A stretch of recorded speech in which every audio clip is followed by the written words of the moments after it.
Hey guys, welcome back. Tonight we're diving into one of the most haunting survival stories in American history. The children's blizzard of 1888. Imagine hundreds of kids scattered across the Great Plains, heading off to school on what looked like a perfectly normal winter day, only to find themselves trapped in one of the deadliest blizzards the frontier had ever seen. If you find this story gripping, make sure to give it a like and hit that follow button, because what you're about to hear is something you'll never forget. The Great Plains in the late 19th century were not for the faint of heart. Families lived in isolation, miles apart from neighbors, with little more than sod houses or rough cabins to shield them from the elements. The land was vast, flat, and beautiful, but it was also unforgiving. Winters stretched long and merciless, with winds so sharp they could slice through layers of wool and skin. For settlers, survival wasn't guaranteed. It was something earned every single day. On the morning of January 12, 1888, the sun rose clear and bright. Snow from earlier storms shimmered like crushed glass under the pale light. The air was cold, but deceptively calm. Parents sent their children off to tiny one-room schoolhouses scattered across Nebraska, Dakota Territory, and Minnesota. Teachers stoked stoves, kids chattered about weekend plans, and life felt ordinary. No one could have guessed that this morning, calm, clear, even cheerful, was the setup for disaster. What made the children's blizzard so terrifying wasn't just the snow, it was the timing. By early afternoon, just as schools were preparing to dismiss, the horizon shifted. A wall of white approached with astonishing speed. This wasn't a storm you saw rolling in for hours. Survivors said it came faster than a horse could run. One moment, the sky was open, blue, endless. The next, it was swallowed in a howling curtain of snow and ice. Teachers faced impossible decisions. Do you send children home before it's too late, knowing they have miles to walk across open prairie? Or do you keep them in a schoolhouse with limited fuel, praying the storm passes quickly? There was no right choice. Some kept students inside, burning desks and books when wood ran out. Others tied children together with scarves and ropes, hoping to lead them home in a chain. Both paths carried unthinkable risks. The snow itself was unlike the soft flakes we picture in a holiday scene. This snow was dry, fine, and relentless, driven sideways by winds reaching 60 miles per hour. It entered through every crack, stung exposed skin like needles, and blinded anyone who stepped outside. Farmers who tied ropes from their houses to their barns still lost their way and froze just steps from shelter. Imagine that, dying a few feet from safety because you couldn't see your own hand in front of your face. Families at home fared little better. Sod houses were buried, chimneys clogged, doors blocked by drifts. Mothers pressed children's feet against their own skin to keep them from frostbite.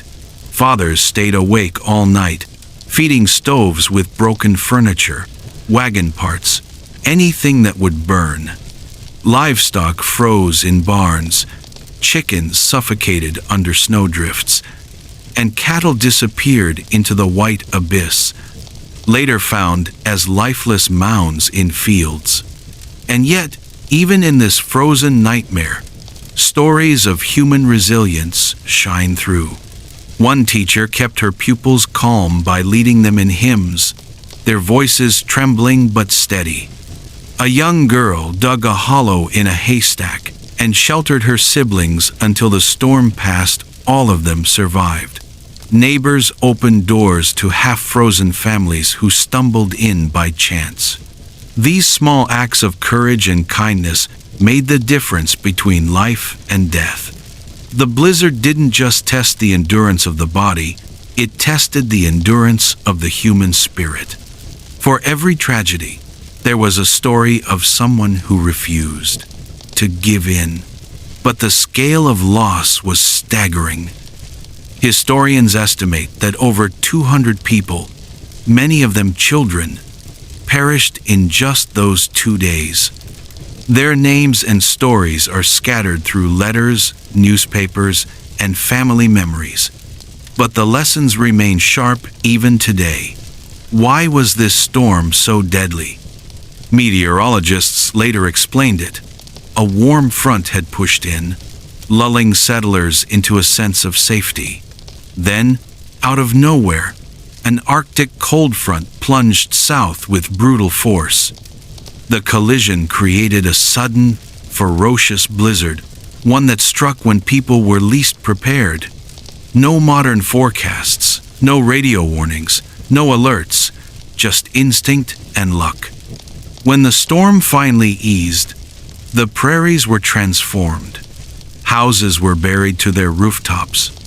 Barns collapsed. Families dug out not just snow, but frozen animals and, tragically, neighbors who hadn't made it.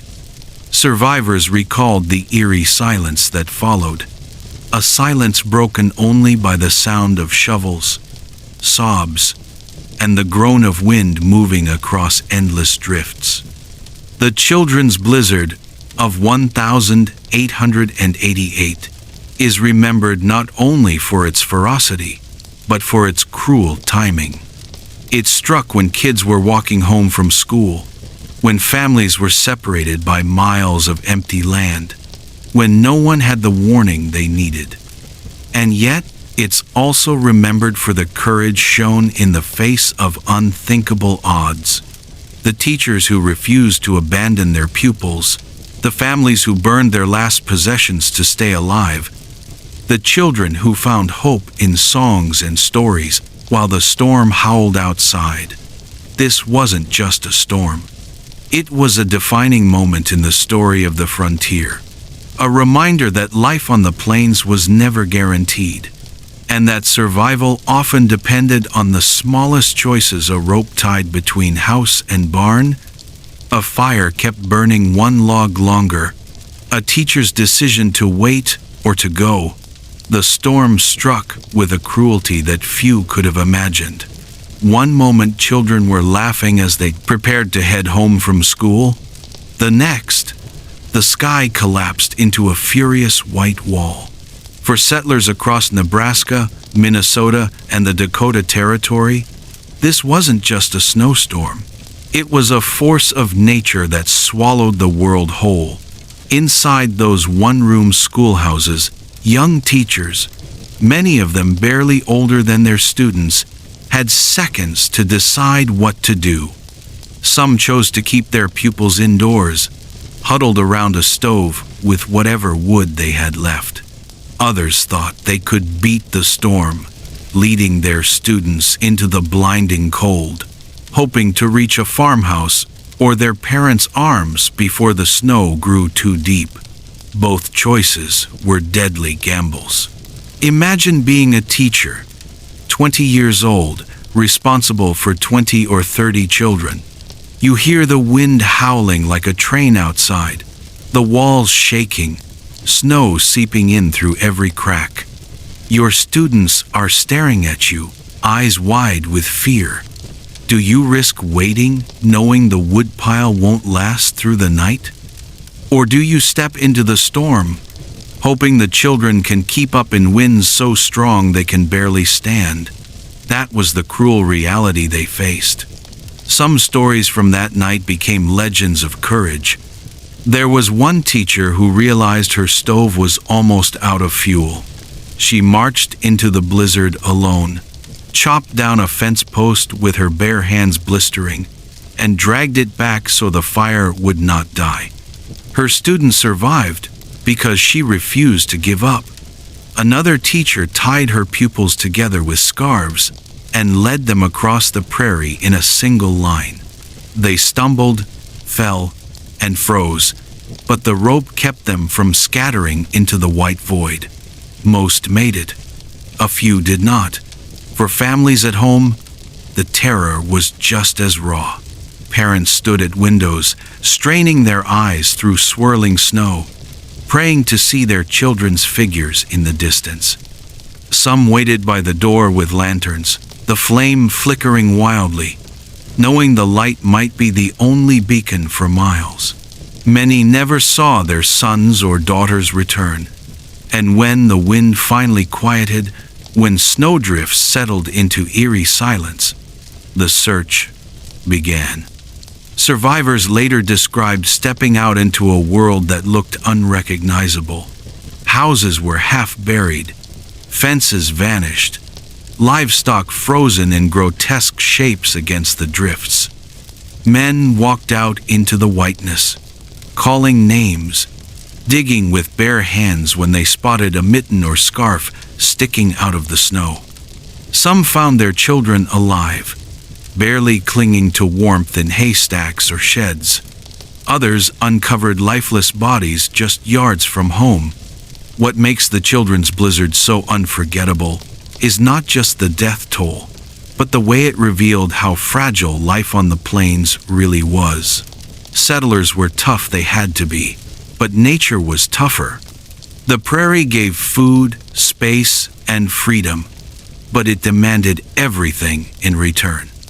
The storm reminded families that survival depended not only on courage, but also on preparation and sometimes sheer luck. Meteorologists who studied the event later explained what settlers couldn't have known. A mass of Arctic air had plunged south, colliding with a warmer system that had made the morning deceptively mild. The storm's speed was its deadliest trait. Farmers used to long buildups of dark clouds and howling winds before a storm. This time, there was no warning. It struck like a door slammed shut in the middle of a clear day. But beyond the science, the blizzard became a story passed down through families. Children who survived grew old, telling their grandchildren how they had once walked blind through a storm that could strip the skin from your face. Teachers who endured became folk heroes in their communities, remembered for their steady voices and brave choices. Towns built monuments, not just to mourn, but to remind future generations of the price their ancestors paid to settle the land. Even today, the children's blizzard carries lessons. It shows the importance of community, of small acts of bravery, of refusing to abandon hope when the world seems lost. It also reminds us that nature, no matter how much we tame it with cities and technology, still holds the power to humble us in an instant. And perhaps that's why this story still resonates. It's not only about loss, though the losses were great. It's about the strength of ordinary people, children, teachers, parents, who faced the impossible with quiet courage. The blizzard may have been merciless, but within it burned the warmth of human resilience.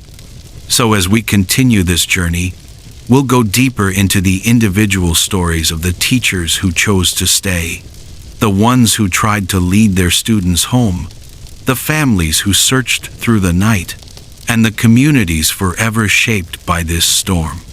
Each of them adds another thread to the tapestry of the children's blizzard, a story of tragedy, survival, and the fragile strength of life on the frontier. When the storm descended, the prairie became a battlefield between life and death. And in the middle of it stood the teachers, young women and men with no training in disaster management, suddenly carrying the weight of dozens of small lives on their shoulders. Their choices in those frozen hours would decide who lived and who never came home. One of the most haunting stories comes from a teacher named Minnie Freeman. Barely 19 years old, she found herself in charge of more than a dozen pupils when the blizzard slammed into her Nebraska schoolhouse. The building shook, snow poured in through the cracks, and soon the roof itself began to tear away under the force of the wind. Imagine that, being younger than most college freshmen today, standing in front of terrified children and realizing the walls around you might not last the night. Minnie had no time to hesitate.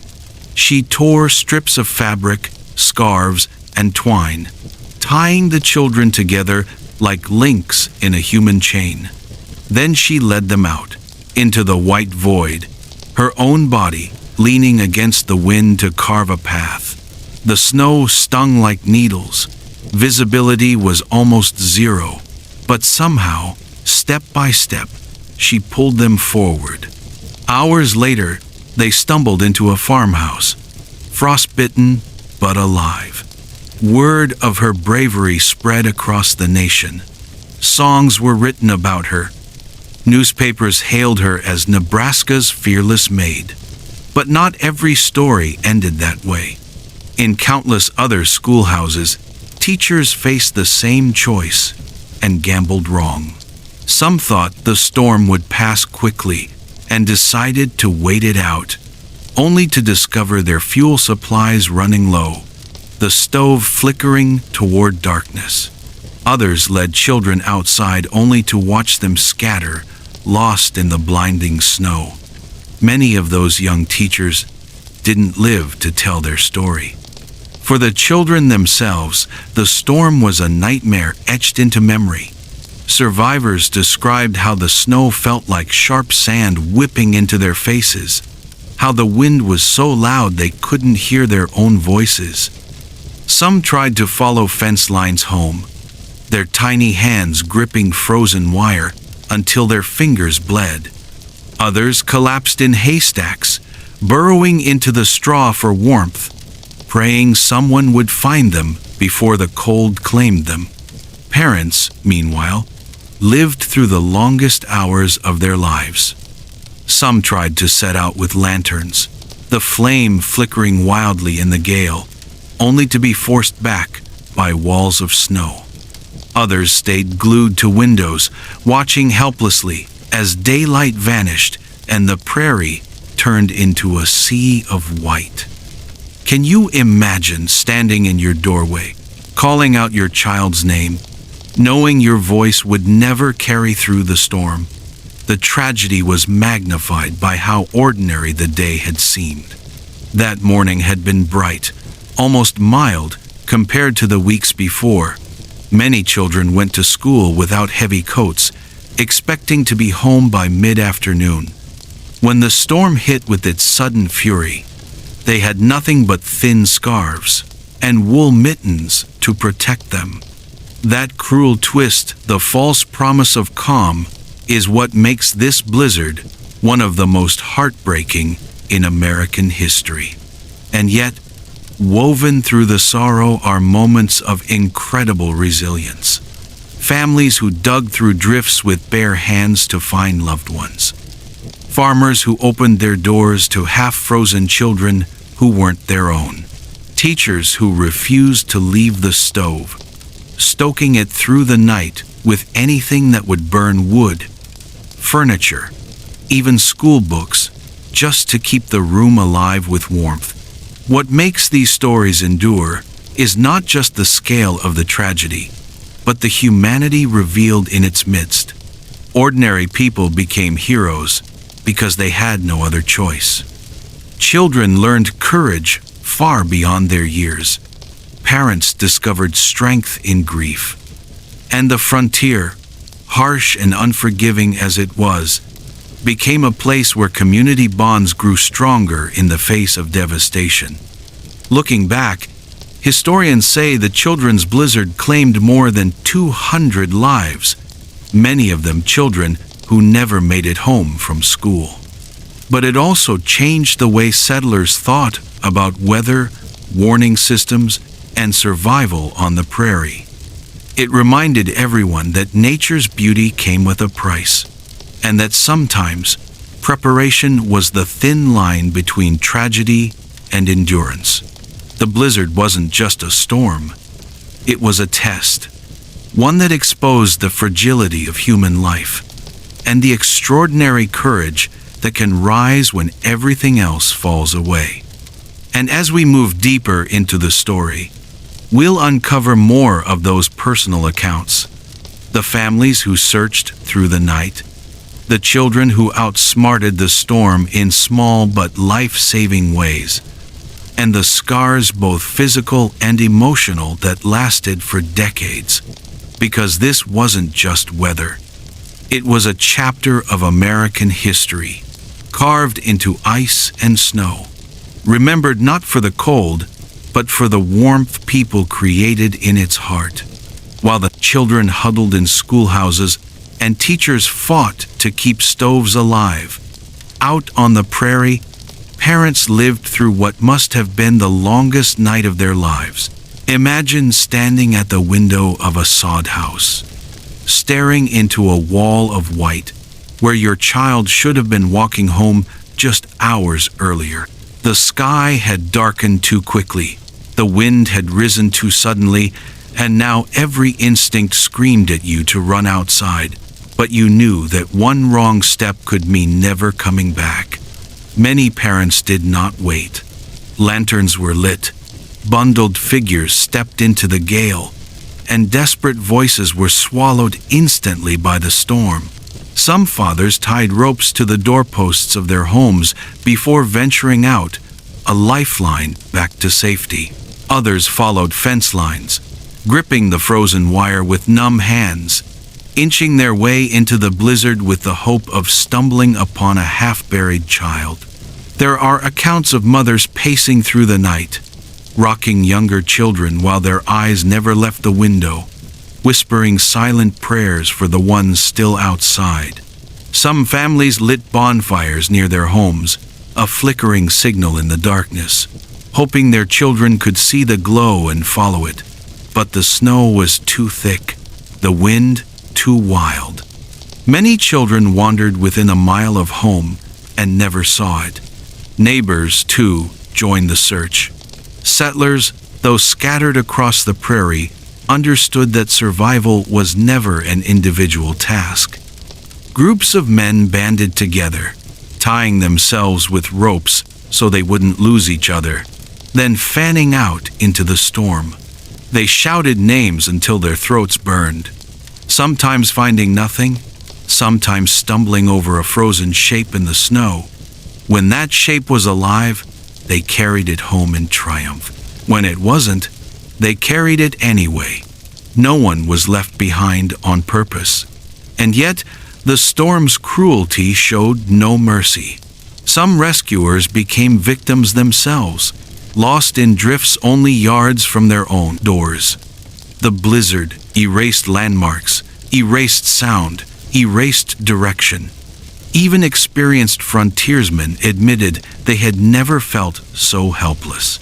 One farmer later wrote, "It was like being inside a snow-filled barrel, rolled over and over until you no longer knew which way was up." Inside homes, the waiting was agony. Families gathered around stoves, the walls groaning under the weight of snow, the air filled with the sharp scent of burning wood and the muffled roar of wind outside. Mothers clutched mittens left behind that morning. Fathers stared into the fire, replaying the decision to send their children to school. Every gust of wind against the door felt like a cruel reminder of the miles separating them. When dawn finally broke, the storm had not yet passed, but the first light revealed the scale of devastation. Snowdrifts covered fences, barns, and sometimes entire homes. The prairie looked less like farmland and more like an Arctic wasteland. Parents stumbled out into the pale morning, scanning the endless white, calling names into a silence broken only by the whine of the wind.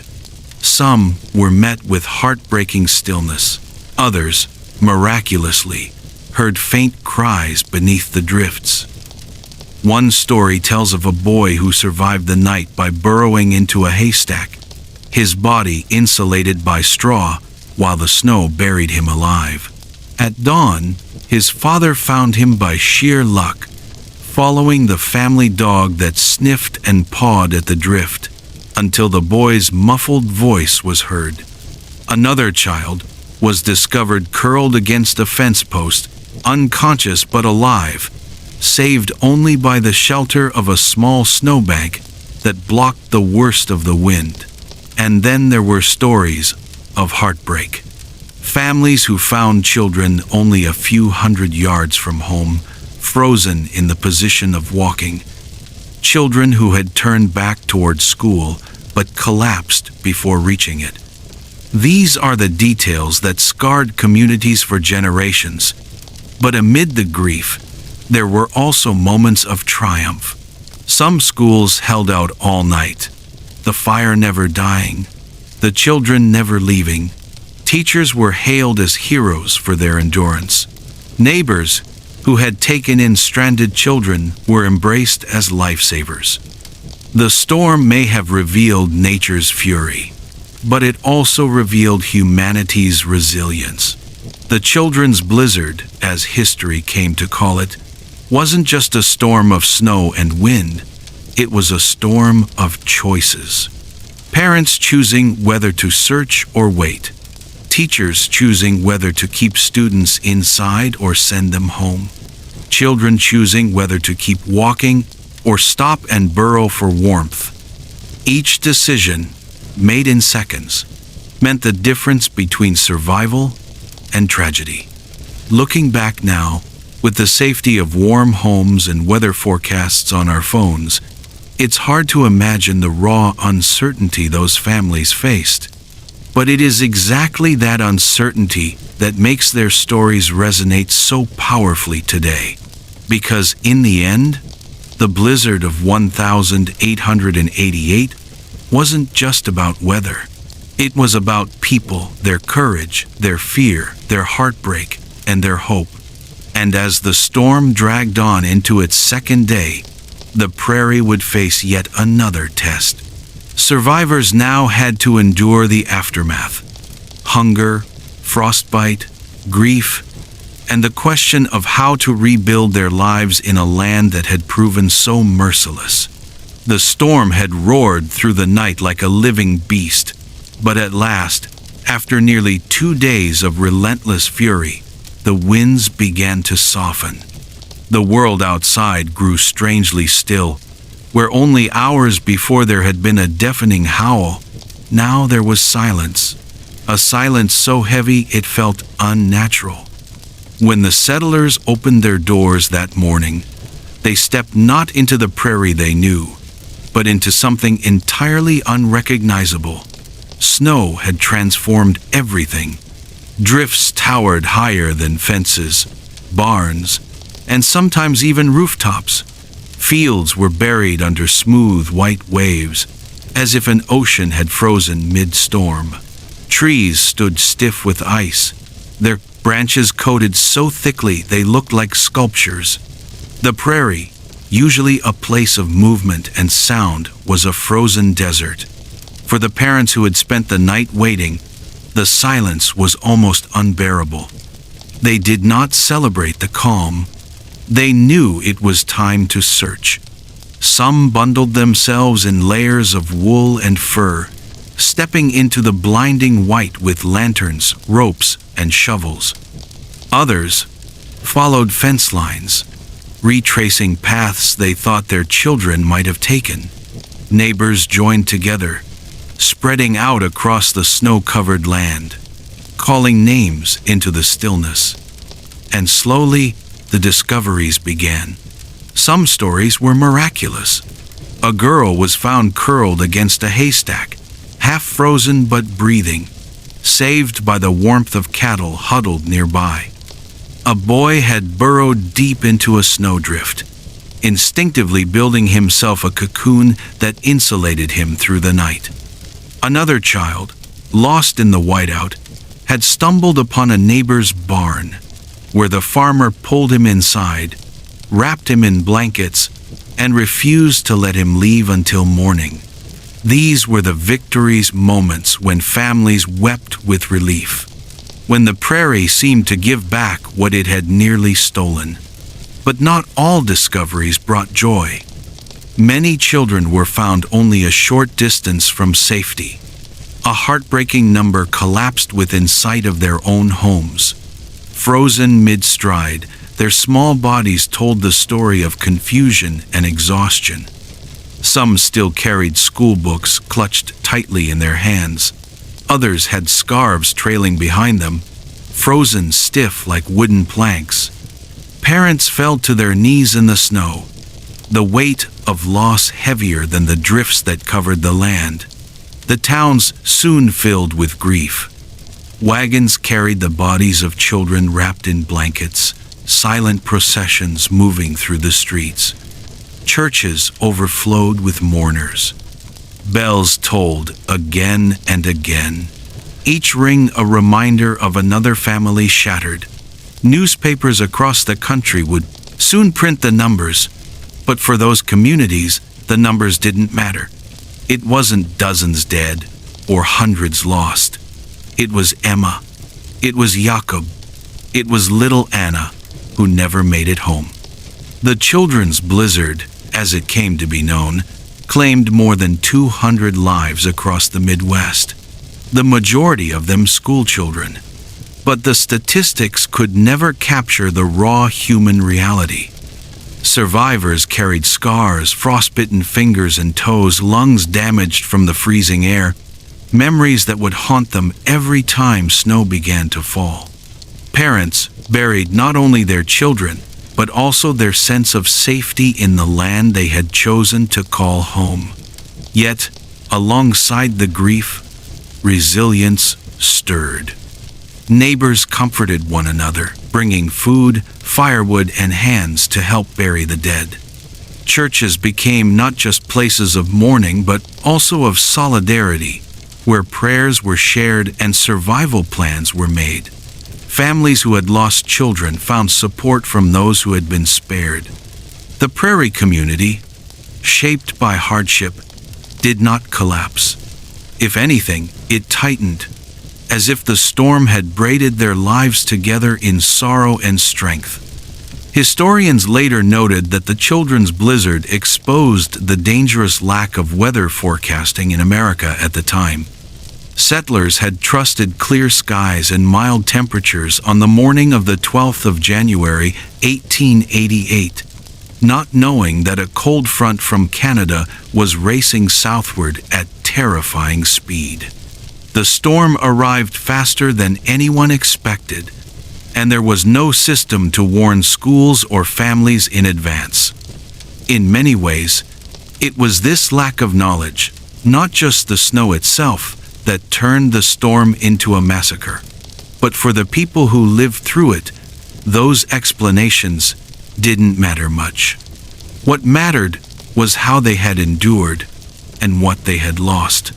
Years later, survivors would still recall that day in hushed tones, their voices trembling even after decades. They remembered the sudden drop in temperature, the sound of the wind like 1,000 whips, the desperate struggle to find warmth, and the crushing grief of the aftermath. Even children who survived often carried frostbite scars for life. Some lost fingers or toes. Others bore the invisible wounds of trauma, waking at night to imagine screams, or refusing to leave home when snow began to fall. Teachers, too, carried lifelong burdens. Some were praised as heroes for keeping their students alive through the night. Others, who had sent children home, never forgave themselves. In small prairie towns, those decisions were remembered for generations. And yet, amid the sorrow, there was also a legacy of change. Communities demanded better weather warnings, better preparation, and stronger schools. The U.S. Weather Bureau, still in its infancy, began to take more seriously the need for rapid communication.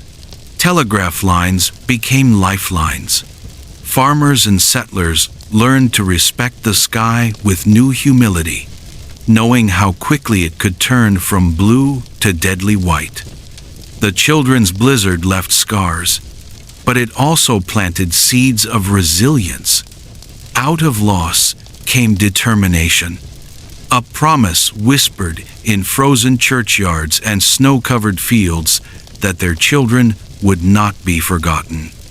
That morning after the storm, when families dug through drifts with shovels and bare hands, they were not just searching for bodies, they were searching for meaning, for understanding, for a way to carry on. And carry on they did, because that's what life on the frontier demanded. You endured, or you didn't. You survived, or you became another story whispered on the winds of the prairie. When we talk about history, it's easy to get lost in numbers. 200 lives lost, dozens of schools scattered across the plains. But the children's blizzard wasn't just a statistic. It was made of names, faces, families, ordinary children, and teachers who suddenly found themselves fighting against nature itself. Their stories, told in letters, diaries, and memories decades later, bring the blizzard back to life in a way numbers never can. Take Minnie Freeman, for example. Her name became famous across Nebraska and beyond. She was just 19, a young school teacher in a one-room schoolhouse. When the storm struck, the wind tore at the building, rattling windows and forcing snow in through the cracks. The walls themselves groaned, as if ready to collapse. Minnie had 13 students under her care, children as young as 5. She knew that if the roof gave way, they would all be buried alive.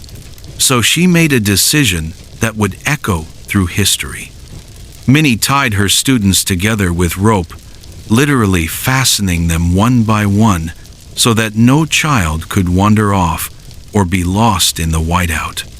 Then, with the rope in one hand and her own determination as her only compass, she led them into the storm. The schoolhouse vanished behind them in seconds. The snow was so thick that even her outstretched hand disappeared in front of her face. But step by step, she pulled the children forward until they reached a farmhouse nearly a mile away. Every single one of them survived. Newspapers later called her Nebraska's fearless maid. Songs were written about her bravery, but Minnie herself downplayed it. She said she simply did what had to be done. Not every teacher was so lucky. In other towns, some sent children home too soon, believing they would make it safely. Many never did. The guilt haunted those teachers for the rest of their lives. One, overwhelmed by grief, reportedly left the prairie entirely, unable to face the families who had trusted her. Others were remembered as both victims and martyrs of impossible choices. Then there were the children themselves. Stories of survival are scattered, like broken pieces of glass, each one sharp with detail. A boy named Johnny, only 12 years old, dug himself into a haystack when he realized he couldn't find his way home. He huddled against the warm bodies of cows through the night, waking covered in frost but alive. Years later, he would tell his grandchildren how he owed his life to those animals. Another girl, Anna, stumbled blindly until she crashed into a neighbor's shed. Too weak to open the door, she pounded on it until her fists bled. The farmer inside finally heard and pulled her into the warmth just before she collapsed. There are darker stories too. Families found their children only yards from their doorsteps, frozen in positions that told the final moments of struggle. A boy still clutching his schoolbook. A girl with her mittened hands stretched toward her own house. These images were burned into the memories of survivors. They became warnings for future generations. Never underestimate the prairie sky. What's haunting is how vividly these stories were remembered decades later. In the 1,930 seconds and 1,940 seconds, old men and women who had been children during the blizzard sat down with journalists and historians. They were gray-haired, stooped, living in a different world, one of cars and radios instead of sod houses and lanterns. But when they spoke of the 12th of January, 1888, their voices trembled as if the snow were still falling. One recalled the sound of the wind. It screamed like 1,000 knives. Another remembered the way the storm seemed to trick the mind. You could be walking in circles and swear you were going straight.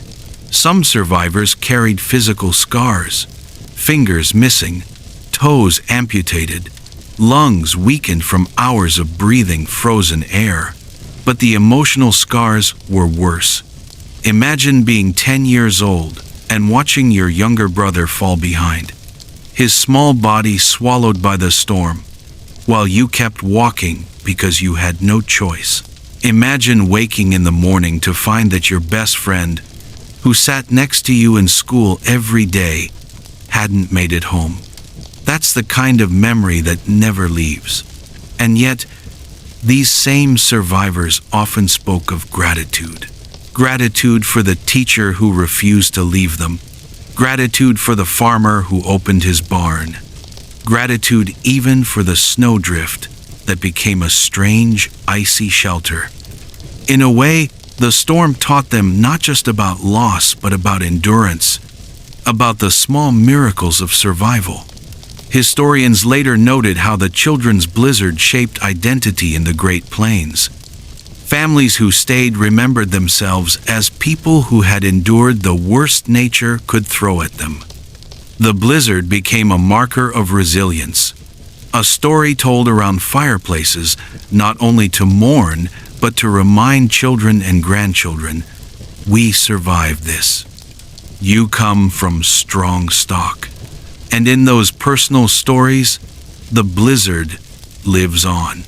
In Minnie Freeman's Rope, still spoken of in Nebraska history classes, in the diary entries of farmers who wrote by candlelight about digging their children from drifts, in the memories of old men and women who, even 70 years later, could close their eyes and still see the snow swirling, hear the wind shrieking, feel the frost biting their skin.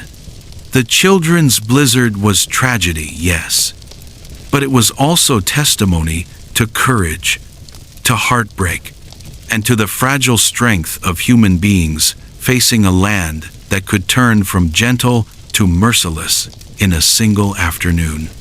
When a storm of such magnitude strikes, its impact doesn't end when the snow melts.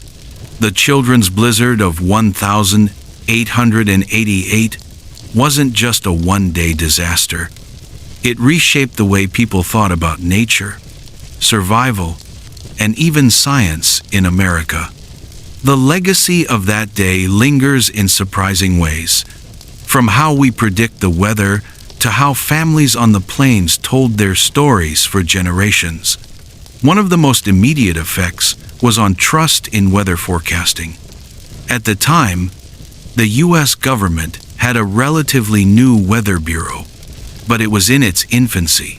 Farmers and settlers rarely paid attention to official forecasts, relying instead on their own instincts, or old sayings, red sky at night, sailor's delight, and that sort of thing. But the blizzard exposed just how inadequate that was. The storm came after a warm morning. Some families had even sent their children to school without heavy coats, because the sun had been shining. By afternoon, temperatures had dropped by dozens of degrees, and hurricane-force winds swept in snow so thick it blinded anyone outside. After 1888, Calls grew louder for better weather warnings. Telegraph systems were expanded to carry storm alerts faster. Local newspapers began publishing government forecasts more consistently. Slowly, the idea took hold that science, not superstition, could help people prepare. It wasn't perfect, of course. Forecasting in the late 1800s still had huge limitations. But the blizzard planted a seed. Lives depended on better communication and planning. Culturally, the storm left scars that shaped identity on the Great Plains. Families told and retold the story of January 12. For many, it became part of who they were. To survive the prairie meant not only enduring droughts and locusts, but also surviving the storm that stole children and tested every ounce of human courage. Those who lost loved ones carried that grief like a shadow. Those who survived carried pride, sometimes guilt, but also a sense of resilience. In small communities, anniversaries of the blizzard were remembered for decades. Local papers ran retrospectives. Elderly survivors gave interviews, their voices trembling as they described the sound of the wind or the way the snow stung like needles against their skin.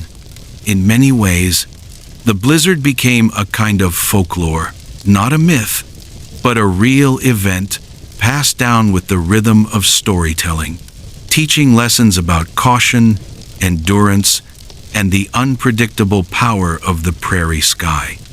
Interestingly, the blizzard also influenced how schools were built.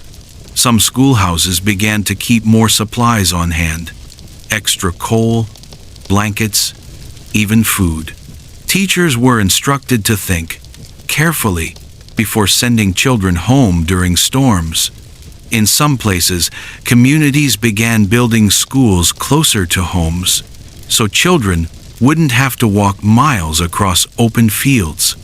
These might seem like small changes, but they reflected the deep fear left by that January day. The blizzard also became part of the wider American imagination of the West. For much of the late 1800s, stories of the frontier were often told with a sense of rugged optimism. Land for the taking, opportunity waiting. But tragedies like the children's blizzard reminded people back east that settling the plains came at a steep price. It wasn't just about building sod houses and planting wheat. It was about gambling against forces far beyond human control. Writers later used the blizzard as a symbol. It appeared in novels, history books, and even songs. The story of Minnie Freeman, the young teacher who tied her students together with rope, was turned into a ballad. Children in Nebraska sang about her courage. Meanwhile, the darker stories of children found frozen only steps from home circulated in hushed tones, like cautionary tales. Together, these stories showed both the heroism and the heartbreak of frontier life. From a scientific standpoint, the blizzard helped highlight just how dangerous sudden temperature drops could be. Meteorologists studying records noted how quickly the cold air mass swept down from Canada, colliding with moist air and creating what was essentially a perfect storm. In later decades, this knowledge helped refine how scientists understood Arctic fronts and blizzard conditions. Today, when a sudden winter storm is predicted, part of that ability to warn people traces back to lessons learned from tragedies like 1888. But perhaps the most lasting legacy is emotional. Survivors carried the memory for life. Imagine being a child who lived through that night, and then growing old, watching the world transform: cars, airplanes, radios, cities rising, where once there were only fields. And yet, when asked about the most unforgettable day of their youth, Many pointed back to that storm. Some couldn't speak of it without tears. Others turned their stories into lessons for children and grandchildren. Respect the weather. Never take a warm morning for granted. Prepare, because danger can come without warning. Even today, more than a century later, the children's blizzard continues to be studied, written about, and remembered. In museums, in history books, in family stories told around dinner tables, the storm lives on. It is remembered not only for the tragedy but also for what it revealed about the human spirit, the courage of teachers, the endurance of children, the way neighbors reached out to save one another. In a world that often romanticizes the frontier, the children's blizzard offers a sobering reminder. Life on the plains was not just about freedom and opportunity. It was about survival, about facing the rawest edge of nature, and about finding strength in community when the sky itself seemed to turn against you. The storm passed. The snow melted. Spring eventually came, but the lessons and the stories never disappeared. And maybe that is the true legacy. Not just the memory of loss, but the reminder that even in the fiercest storm, there is courage, there is endurance, and there is the unshakable will to carry on. When a disaster shakes an entire region, it doesn't just stay in the memories of those who lived through it. It spills outward, into newspapers, into songs, into stories that spread far beyond the prairie. The children's blizzard of 1888 quickly became one of those events, a story too powerful, too tragic, and too unforgettable to remain confined to Nebraska or Dakota Territory. In the immediate aftermath, newspapers across the Midwest, and even in New York City, carried dramatic accounts. Headlines spoke of frozen schoolchildren, tragedy on the plains, and death comes with the snow. These weren't dry reports. They were written with urgency, sometimes even sensationalism, because editors knew the story struck at the heart of every parent. What if it had been your child caught in the storm? What if your family had been forced to choose between sending children home or keeping them in a drafty schoolhouse overnight? The press seized on individual stories. Minnie Freeman became the face of heroism.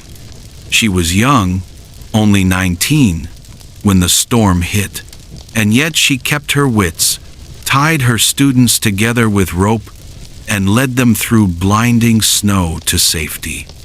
The tale was retold so many times it became almost legendary. Newspapers nicknamed her Nebraska's Fearless Maid, and within weeks, a ballad was written about her bravery. That song, known as 13 Were Saved, circulated widely. Families sang it in parlors. Schoolchildren memorized the verses. The ballad turned Minnie into a symbol of frontier courage, proof that even in the darkest storm, leadership and determination could save lives. But for every story of heroism, there were stories of heartbreak. Newspapers described parents finding their children frozen only steps from their door. Others told of teachers who had tried to send children home, believing the storm might ease, only for tragedy to strike. These accounts were written in painful detail. Mittens found, clutched in snow, books dropped along a trail, boots frozen in place. The descriptions were vivid, almost unbearable, but that was precisely the point. Editors wanted their readers to feel the weight of the storm, to understand the brutal cost of frontier life. The blizzard also entered the realm of folklore. Families retold stories around the fire, but each time, details blurred and shifted. One version might make a teacher into a near saint, guiding children with supernatural calm. Another might emphasize the cruelty of the storm, describing it as if it were a living beast. Over time, the children's blizzard became not just history, but legend, a story told with the cadence of a warning, reminding new generations of the power of winter on the plains. Literature picked up the theme as well. Pioneer novels written in the early 20th century often included storm scenes that mirrored the blizzard of 1888. Authors used it as a backdrop for testing their characters' endurance. Even when unnamed, readers who lived in the region knew the reference. The day when children froze walking home from school, the day when life on the plains revealed its harshest face. Interestingly, not all portrayals were grim. Some writers leaned into the theme of resilience. They emphasized the survivors, the communities that rebuilt, the way neighbors supported each other afterward. These stories helped transform the blizzard from a tale of loss into one of endurance, a symbol of what it meant to live and survive in the American heartland. As decades passed, anniversary articles became common. On the 10-year mark, local newspapers revisited survivors, publishing interviews filled with both sorrow and pride. On the 50th anniversary in 1938, the storm was remembered with memorials and retrospectives. By then, many survivors were elderly, their voices trembling as they described the sound of the wind, the sting of the snow, the desperate prayers whispered into the storm. These oral histories added texture to the historical record, making the blizzard feel alive even for those who had not been born when it struck. Even in popular culture, the blizzard found a place. School plays were written about Minnie Freeman. Poems were crafted about children lost and found. Some songs carried a mournful tone, others a triumphant one. Each retelling, each performance, kept the memory alive. It's worth asking, why did this blizzard capture so much attention compared to other storms? After all, the 1800s saw many deadly blizzards, but the children's blizzard struck a particular nerve because of its victims. Children symbolized innocence, vulnerability, and the hope of the future. To imagine them swallowed by snow just steps from safety was almost unbearable. The tragedy cut deeper than statistics. It was about lives interrupted too soon, about parents' worst fears realized. This emotional weight made the storm a lasting cultural touchstone. It wasn't just about weather. It was about fragility, about the razor-thin line between safety and danger on the frontier. The blizzard became a shorthand for the harshness of prairie life, invoked whenever people spoke about the challenges of settling the Great Plains. By the late 20th century, writers revisited the storm with fresh eyes. Books were published that combined survivor accounts with meteorological analysis. Documentaries followed, blending old photographs, survivor letters, and dramatic narration. The storm was no longer just folklore. It became a subject of scholarship and historical reflection. Modern audiences could see it both ways, as a terrifying natural disaster and as a cultural moment that revealed the resilience of frontier families. And today, in classrooms across Nebraska, South Dakota, and beyond, the children's blizzard is still taught, not just as a storm, but as a story. Teachers ask their students to imagine walking home in snow so thick you can't see your own hands, with the wind screaming in your ears and the temperature plunging by the minute. Students write essays about courage, about survival, about the choices teachers faced in those desperate hours. In this way, the story is kept alive, not only as history, but as a lesson about the human spirit. The blizzard might have ended long ago, but through newspapers, songs, folklore, literature, and education, it remains vivid. It is remembered not only for the loss, but for the stories that emerged. Stories of heartbreak, of bravery, of endurance.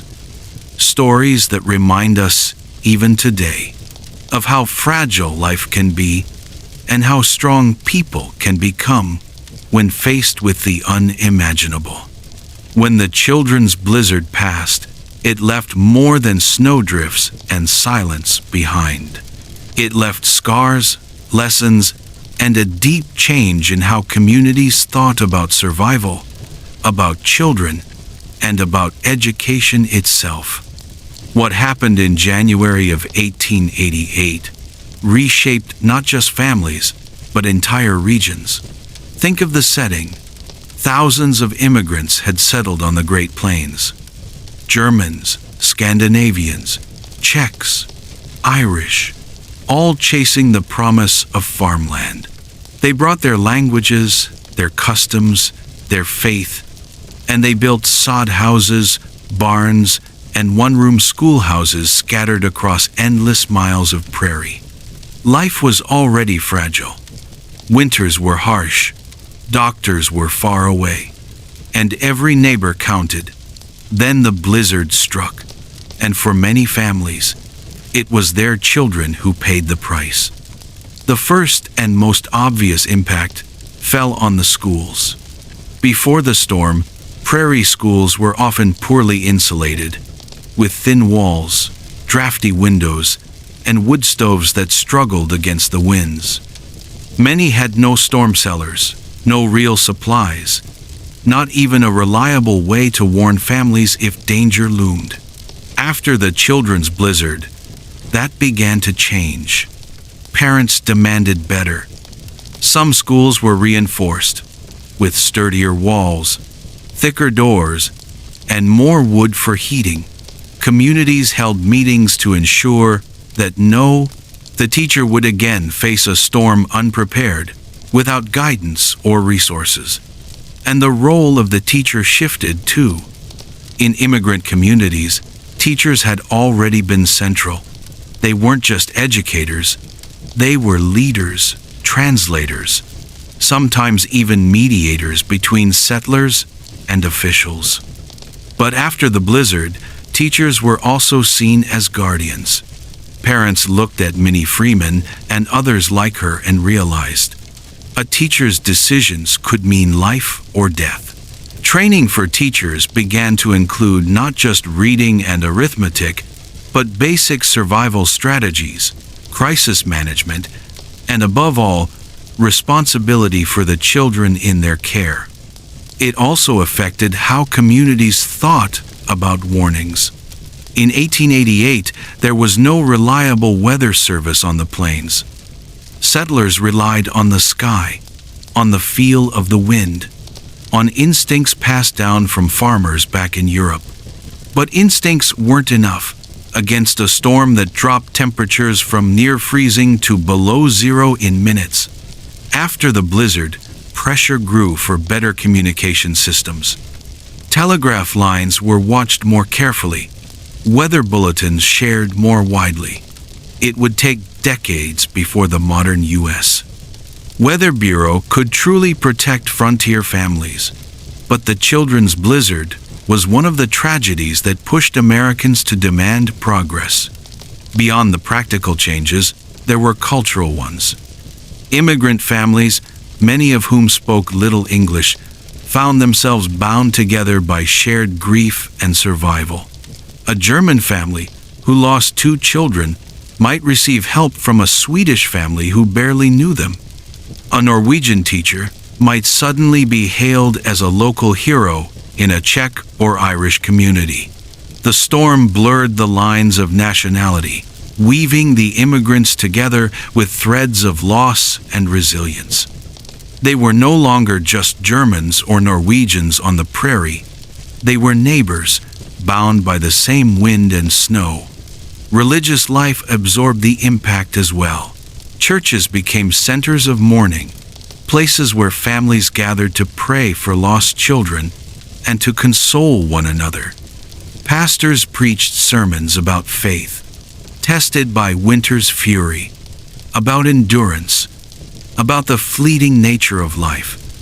Some families saw the blizzard as divine punishment, others as divine testing, but for all, it deepened the role of the church in frontier survival.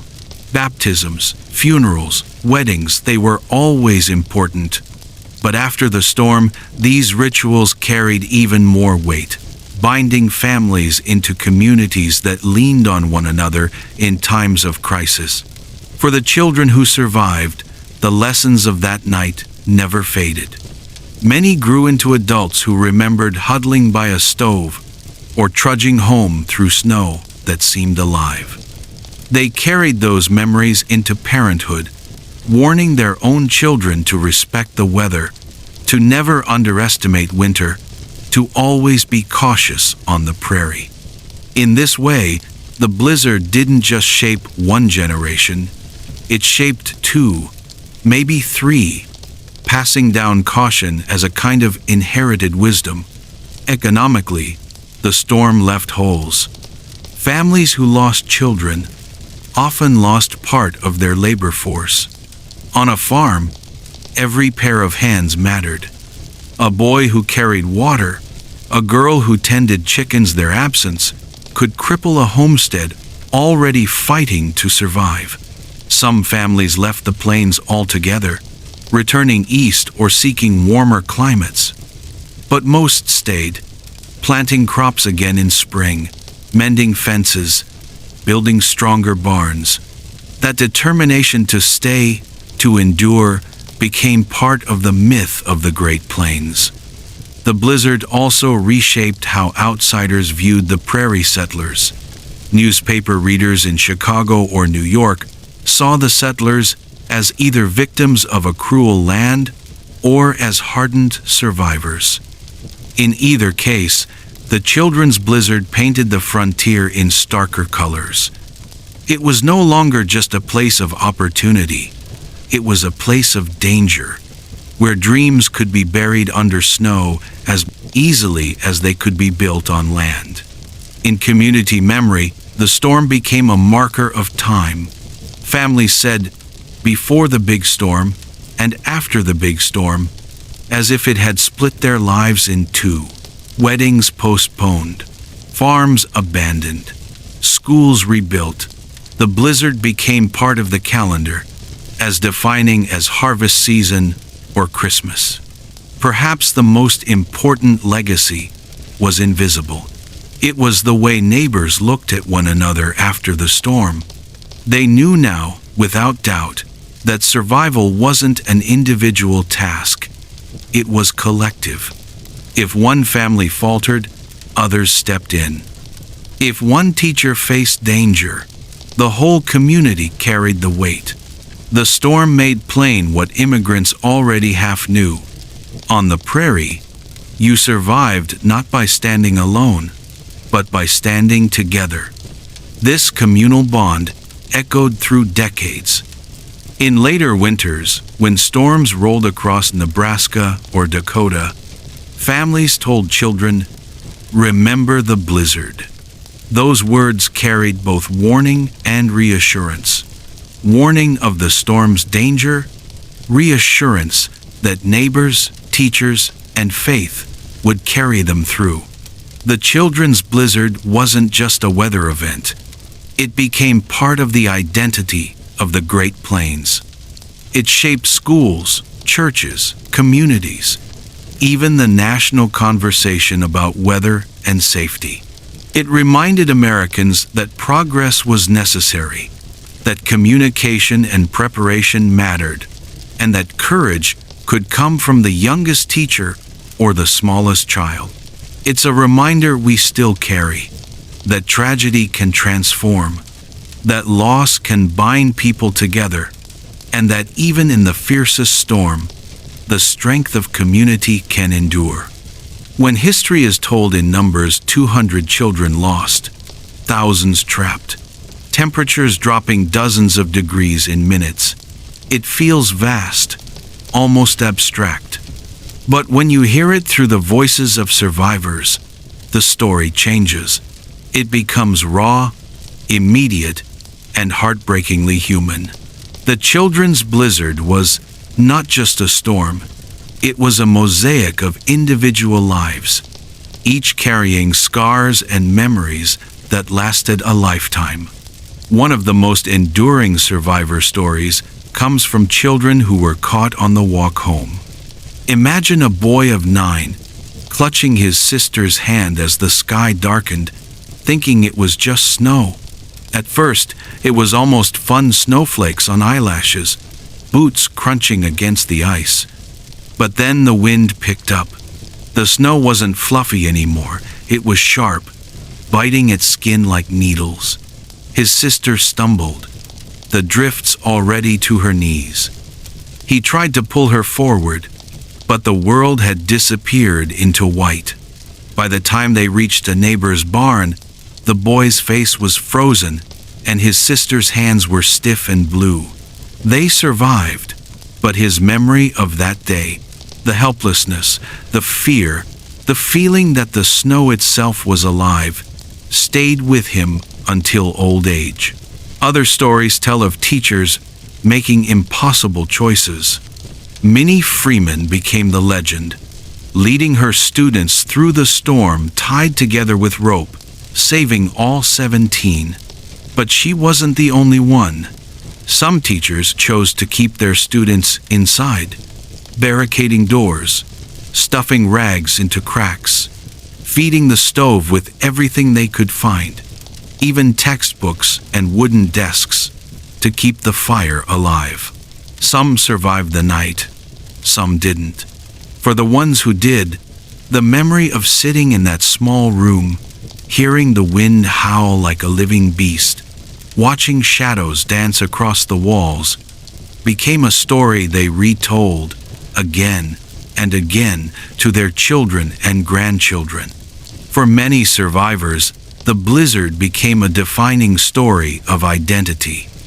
Years later, at family gatherings, an elderly grandmother might point to her frostbitten fingers and tell the children, "This is from the great storm."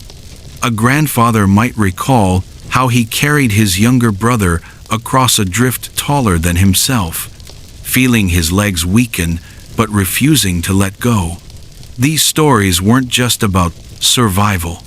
They became lessons, warnings, reminders of resilience. And not all stories were tragic.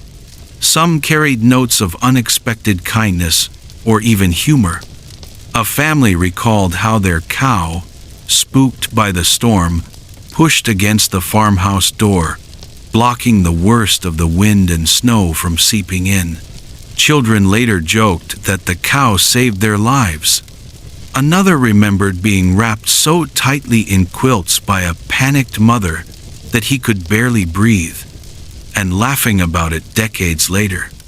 Survival had many faces: courage, luck, animals, neighbors, even sheer stubbornness.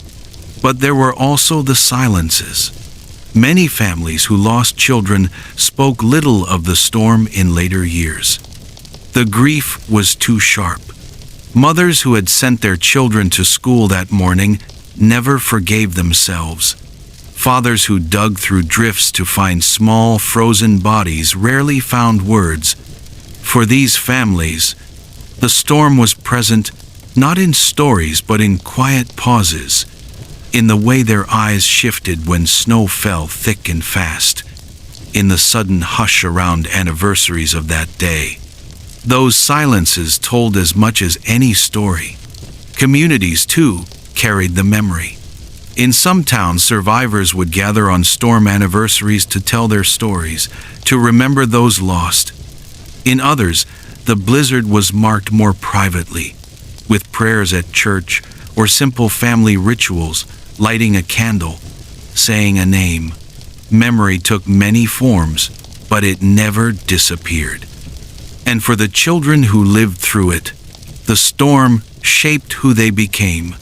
Many grew cautious, always wary of sudden weather changes, never trusting a bright morning sky in winter. Some became storytellers, determined to keep the memory alive. Others carried quiet pride, knowing they had faced nature at its fiercest and survived. Over time, these personal accounts began to weave into local histories. Newspapers published survivors' letters. Family diaries were passed down, their ink faded but words sharp. In the 20th century, historians began to collect oral histories, interviewing elderly survivors who recalled every detail as if it had happened yesterday. They spoke of the metallic taste of snow in the air, the sound of the wind like a train that never stopped, the sight of neighbors' faces frostbitten beyond recognition. What makes these stories powerful is not just the suffering, but the resilience. Again and again, survivors emphasize the moments of care, a teacher holding a child's frozen hand, a neighbor opening their barn to strangers, a mother giving up her coat so her son might live. These moments were as much a part of the storm as the snow itself. They became proof that in the harshest conditions, humanity endured. And for later generations, hearing these stories wasn't just about history. It was about identity. Children of settlers grew up knowing their family's place in the storm. They carried that knowledge like a badge of honor, not pride in suffering, but pride in survival. In a landscape that outsiders often dismissed as barren and cruel, these stories were reminders that life here was full of courage, of struggle, and of triumph against odds. The children's blizzard could have been remembered only as tragedy, but through personal stories, it became something more. It became a narrative of resilience, of ordinary people tested by extraordinary forces, of teachers, children, families, and neighbors whose choices and courage rippled far beyond that single frozen day. News traveled slower in 1888 than it does today. But when the storm hit the Great Plains, word of its devastation began to ripple outward with startling speed. At first, it was only small dispatches, a telegraph message from a county office, a hurried note carried by train once tracks were cleared, a letter penned by a survivor. But soon the eastern cities were reading about what had happened on the faraway prairies, and America found itself staring into a tragedy that felt almost biblical.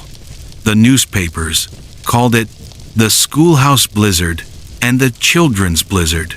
Editors knew the image would capture attention: children walking home from school, trapped in a storm that came out of nowhere. Front-page stories described tiny boots frozen in snowdrifts, families digging with bare hands, teachers burning desks to keep their pupils alive. For readers in Boston, New York, or Philadelphia, the headlines were horrifying. The prairie seemed a world away, but the thought of children perishing on their way home from school cut through distance. It was the kind of story that made readers pause at breakfast tables, imagining their own sons and daughters in that storm. Some papers exaggerated, as newspapers often did. Numbers were inflated, details blurred, tragedies condensed into dramatic headlines. A teacher wasn't just brave, she was heroic, a symbol of frontier courage. A child lost wasn't just a name in an obituary. He was an angel in the snow. The dramatization was real, but so was the grief. Communities back east wept for families they had never met. Yet in the Great Plains, the reaction was more complicated. Survivors didn't always welcome the sensational tone. For them, the storm wasn't a story. It was a scar. Families buried children, Neighbors built coffins from rough pine. Communities held funerals where entire school classes were mourned. For them, headlines could feel cruel, as though their loss was entertainment for city readers who had never felt prairie winds slice through bone. Still, the coverage mattered. It connected the isolated homesteads of Nebraska, Dakota, and Minnesota to the rest of America. It reminded people that settlers on the frontier weren't just brave pioneers in dime novels. They were families, fragile against the elements. The storm revealed how precarious life on the plains really was. One of the most powerful outcomes of the press coverage was the way it sparked debate about weather prediction. Journalists pointed out that the U.S. Weather Bureau, still in its infancy, had failed to warn settlers of the coming blizzard. Farmers and teachers had trusted the morning sun, but the storm had been building to the northwest. Could lives have been saved with better communication? Many believed so. Editorials argued that America had sent railroads, telegraphs, and newspapers across the continent, but it hadn't yet invested in weather forecasting strong enough to protect frontier families. In that sense, the children's blizzard didn't just tell a story of loss. It helped push America toward modern meteorology. In the years that followed, storm prediction improved, and weather warnings became more reliable. In a strange way, the storm's victims helped protect future generations. The press also shaped memory. Without newspapers, the children's blizzard might have remained only a local tragedy, remembered in family diaries and community lore. But with headlines screaming across the nation, the story became part of America's national imagination. Poems were written, songs composed, even sermons preached in churches hundreds of miles away. Ministers compared the storm to biblical plagues, framing it as both tragedy and test of faith. And then there were the illustrations. Newspapers in the 1,880 seconds often used engravings to depict scenes for readers. Artists drew children huddled in schoolhouses, teachers leading frightened lines through blinding snow, parents searching fields by lantern light. These images may not have been perfectly accurate, but they cemented the storm in the minds of people who had never seen a prairie. The children's blizzard wasn't just words anymore. It was a visual narrative, reproduced and passed around, pinned to walls, remembered for decades. For families who had survived, the national attention was both comfort and burden. Comfort, because their suffering wasn't invisible. Strangers grieved with them. Prayers were said in faraway cities. Burden, because no headline could capture the complexity of what they endured. How do you explain the silence of a schoolhouse when children stopped whispering? The metallic taste of snow in the air, the sound of frozen wood creaking under storm's pressure.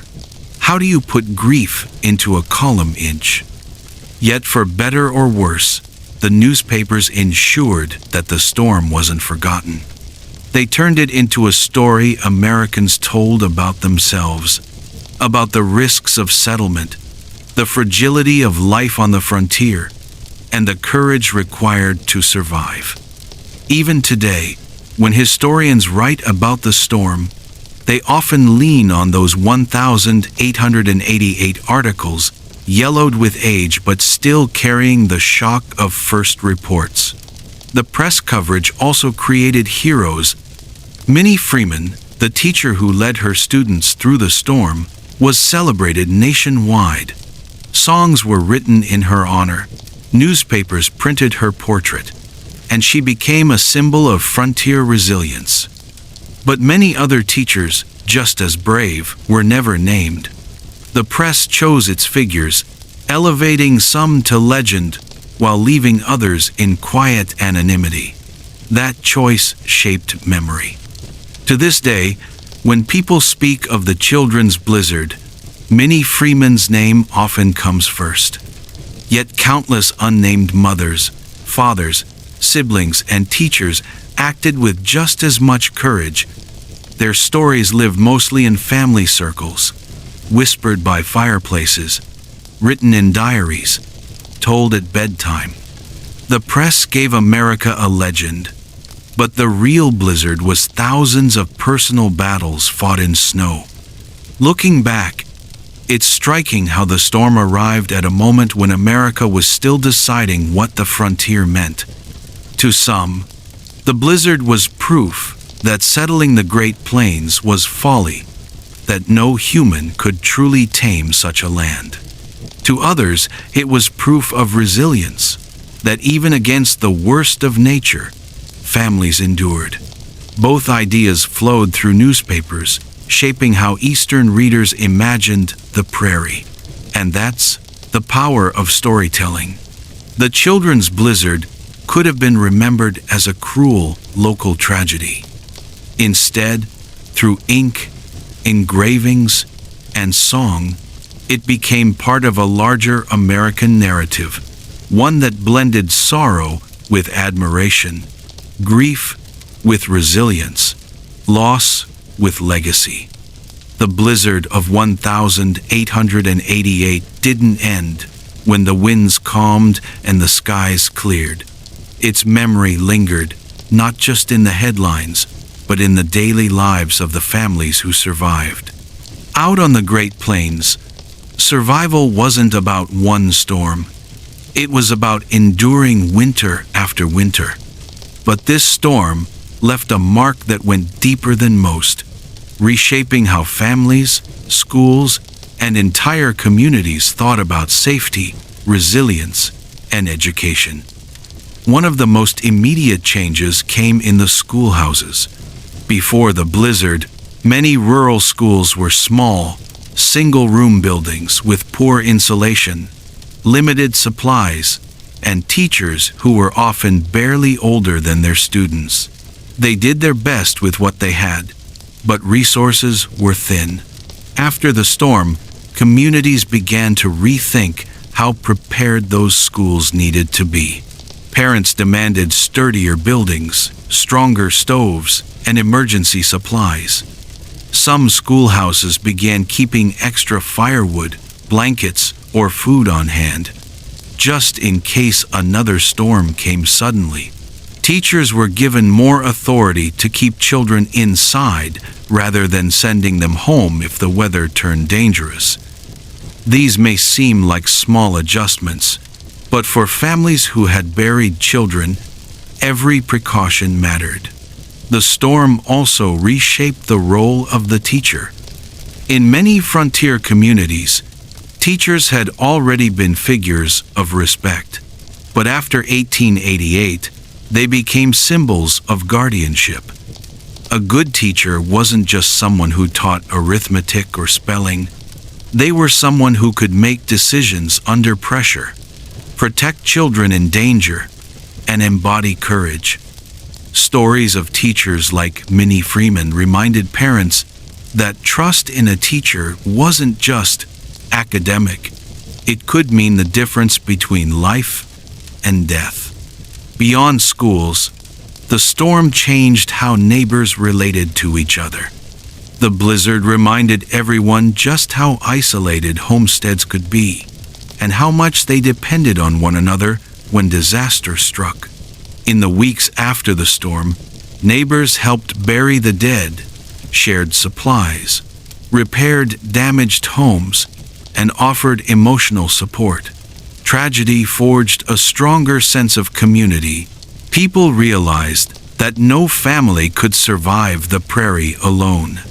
This spirit of cooperation carried forward. Barn raisings, harvest gatherings, and church socials had always been part of prairie life, but after the storm, they took on even deeper importance. They weren't just social events. They were bonds of survival. When another winter storm came, and it always did, Neighbors remembered the children's blizzard and looked out for one another a little more closely. The storm also left its mark on memory. Families passed down stories of that day for generations.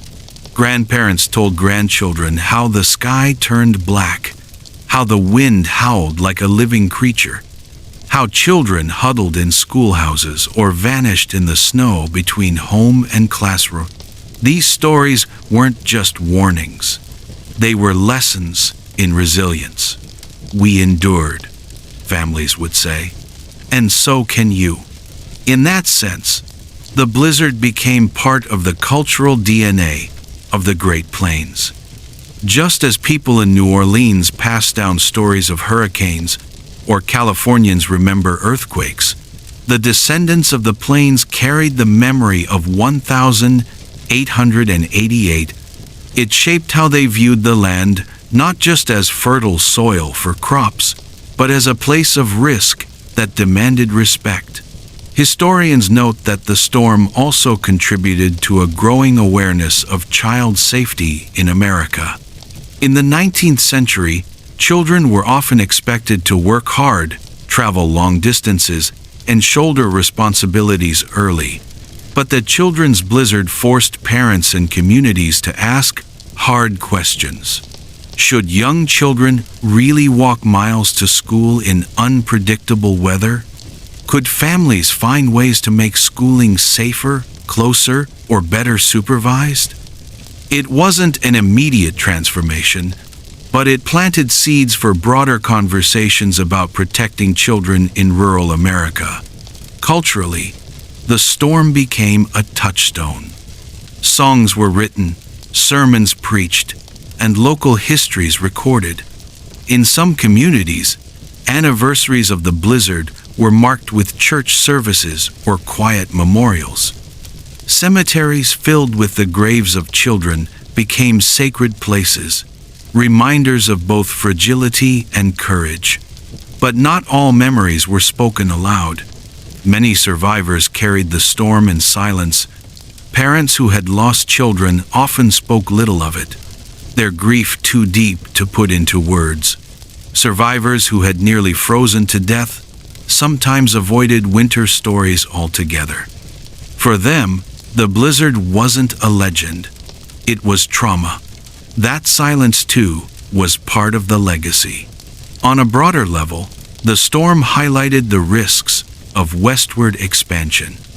In the late 19th century, the government encouraged families to move onto the plains, promising fertile soil and a chance at prosperity. But the children's blizzard was a stark reminder that nature didn't bend easily to human ambition. Newspapers back east seized on the storm as proof that homesteading carried enormous risks. Some families even packed up and left the plains, unwilling to face another winter after burying loved ones. Yet others stayed, and in staying, they reshaped their resilience. They built better homes, stored more supplies, and taught their children to respect the weather as much as they respected hard work. The storm became both a warning and a teacher, shaping the culture of endurance that still defines the Great Plains today. Perhaps the most profound legacy, though, lies in how the blizzard forced people to rethink the balance between human will and natural power.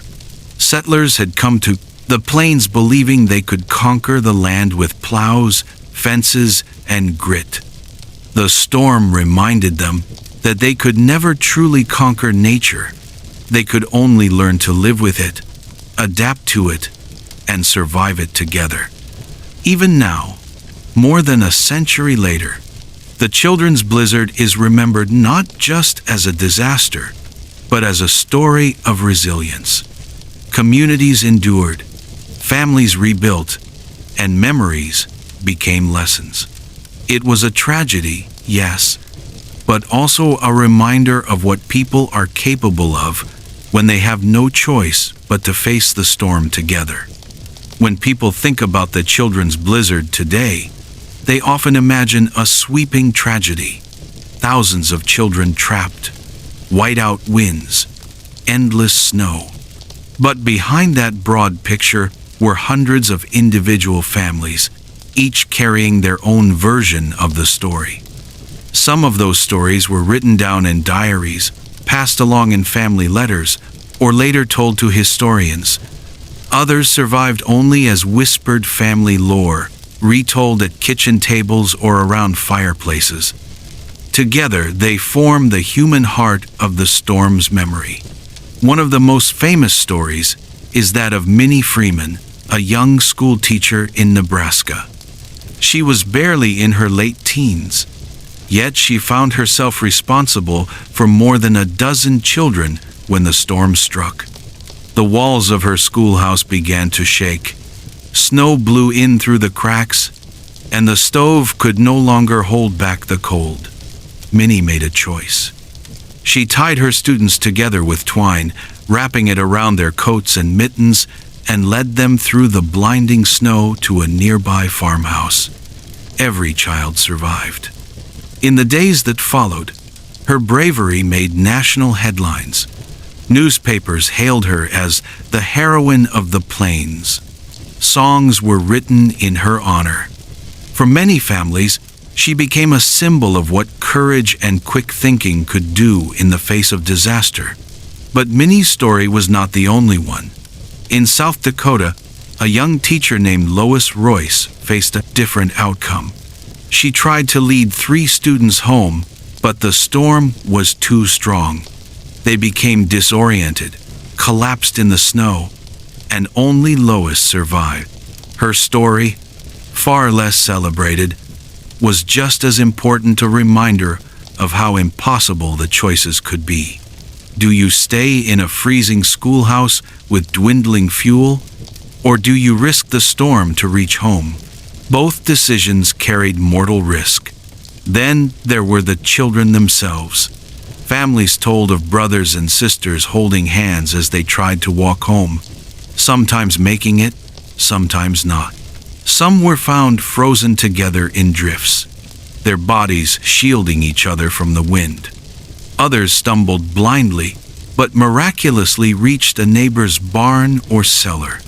In one case, a boy was discovered alive under a pile of hay, where he had crawled for shelter and fallen asleep, his body insulated by the dry grass.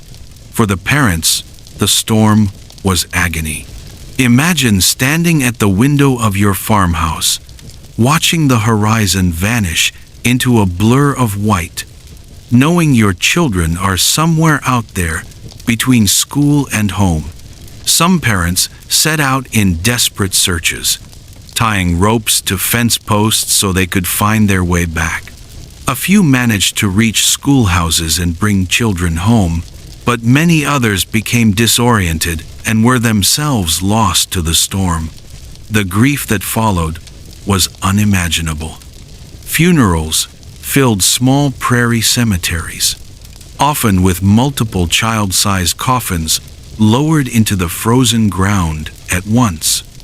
Families who had crossed oceans to find freedom and land in America now faced the unbearable task of burying sons and daughters. Diaries and letters from the time are filled with heartbreak. One father wrote simply, "We came here for a better life. Today I would give all the land for one more hour with my boy." Yet even in tragedy, stories of resilience shine through. Some families rebuilt their lives by doubling down on community ties. Neighbors who had survived together became lifelong allies. Churches held memorial services not just as rituals of grief, but as declarations of endurance.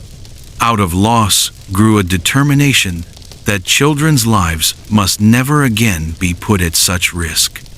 For the children who lived, the storm became a defining memory. Survivors later recalled how the wind had felt like knives on their faces, how snow stung their eyes until they couldn't see, how silence fell when they finally found shelter. Decades later, some still woke in the night, with the memory of that sound, the howl of the blizzard pressing against thin wooden walls.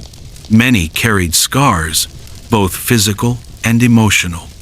Frost-bitten fingers or ears were lifelong reminders.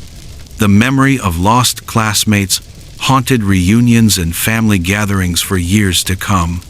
Generations later, descendants of survivors still tell these stories.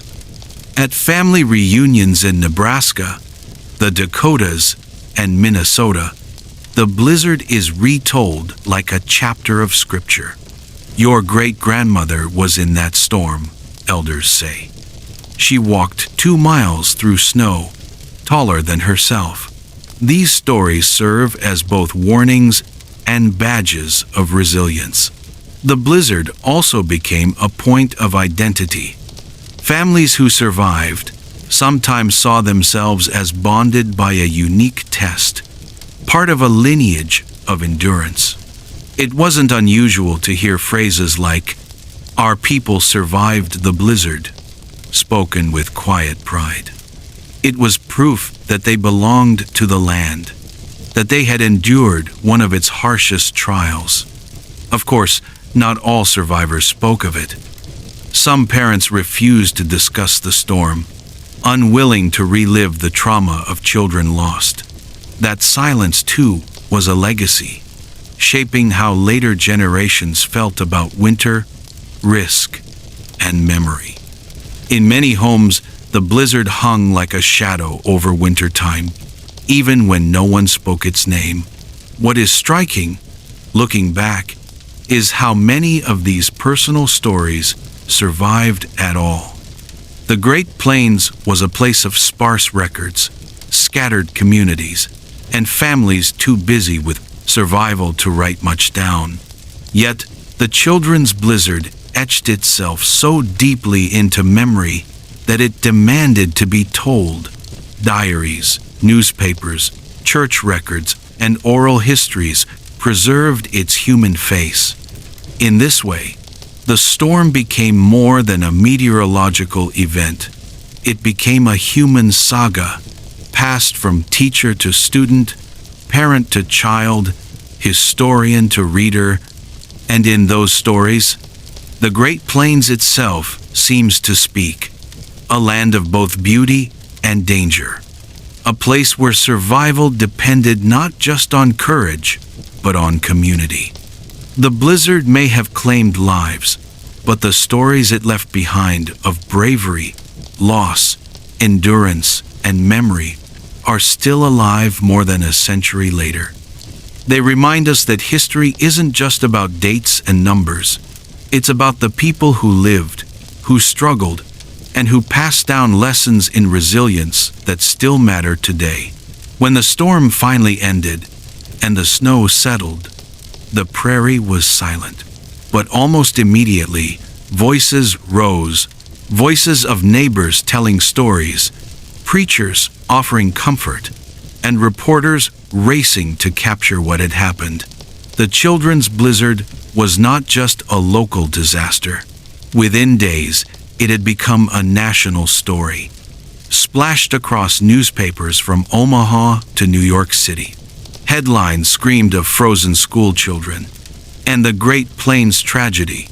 The language was dramatic, sometimes sensational, but also deeply human. Editors understood that this was not just a weather story, it was about children, teachers, and families caught in an unimaginable fight for survival. That made it gripping, heartbreaking, and impossible for readers to ignore.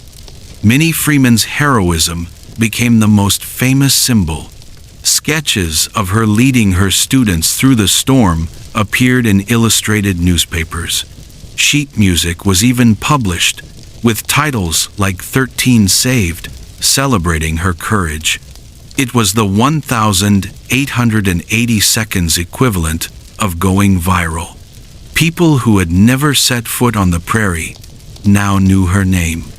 She was held up as an example of frontier grit, of what it meant to face nature with courage and resolve. Yet not every story was framed with triumph. For each tale of survival, there were pages filled with grief. Papers listed names of children lost, entire families devastated, funerals held in frozen ground. Sometimes whole columns were dedicated to describing a single funeral scene, a line of small coffins, the wailing of parents, the sound of hymns carried on the winter wind. These details hit readers in the heart, forcing them to confront the human cost of frontier life. For families living through it, seeing their own stories printed could be a double-edged sword. On one hand, it meant recognition, a validation that their suffering mattered. On the other, it could feel intrusive, turning private grief into public spectacle.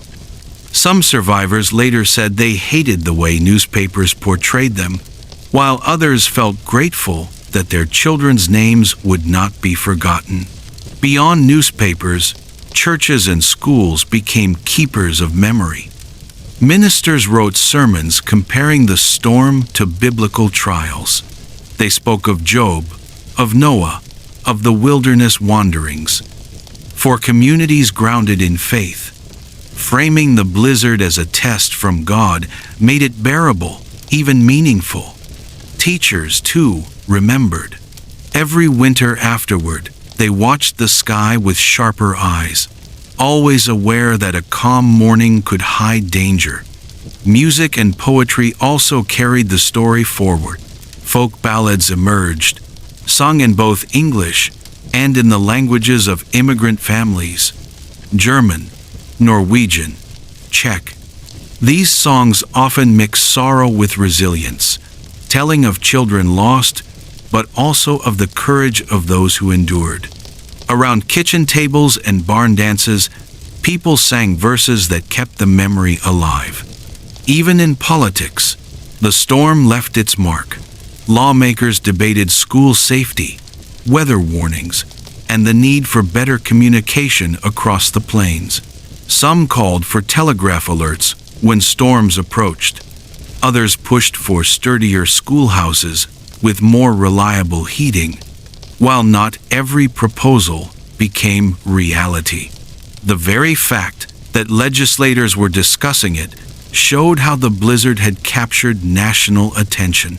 Over time, the children's blizzard became part of regional identity.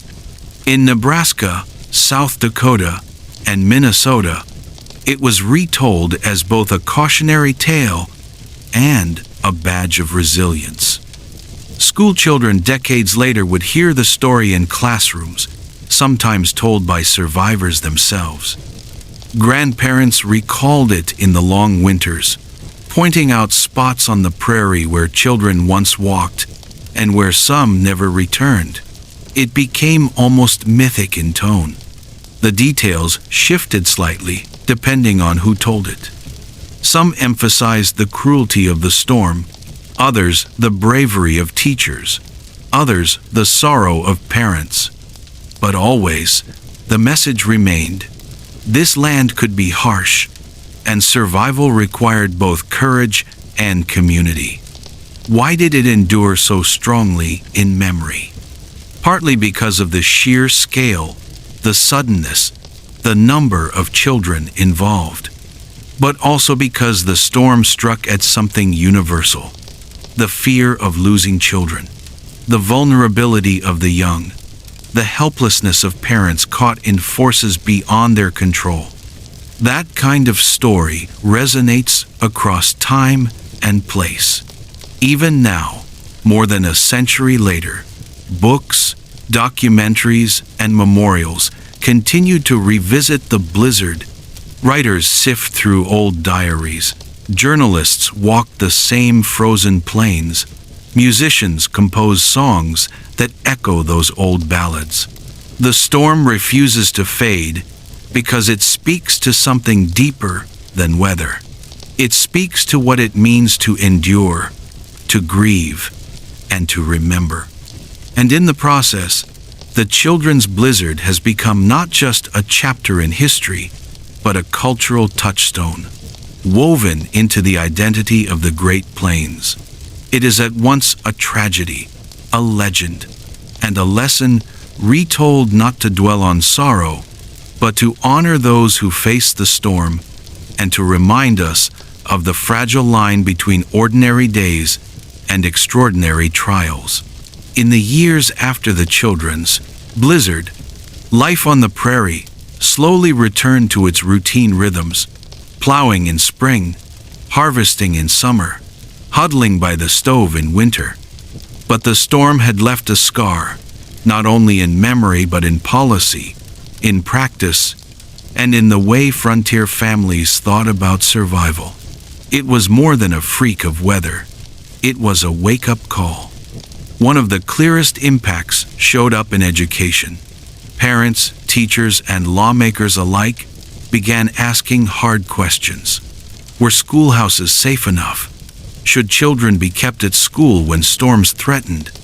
Could communication be improved so that teachers weren't left guessing whether to send kids home? Before the blizzard, many rural schools were little more than one-room shacks, often poorly insulated, with drafty walls and small stoves that barely kept the cold at bay. After the storm, some communities pushed to strengthen buildings, to make sure they could hold heat longer and shelter children if another sudden blizzard swept across the prairie. Teachers, too, became far more cautious. They watched the skies more carefully, and many developed unspoken rules. Never dismiss students if the weather turned suspicious. Never underestimate the speed of a prairie storm. Always err on the side of keeping children inside. Some schools began keeping extra supplies, blankets, food, even lanterns, so that if they had to hunker down for a night, they could survive. The idea of a storm day, where students stayed at school rather than risk the walk home, took root.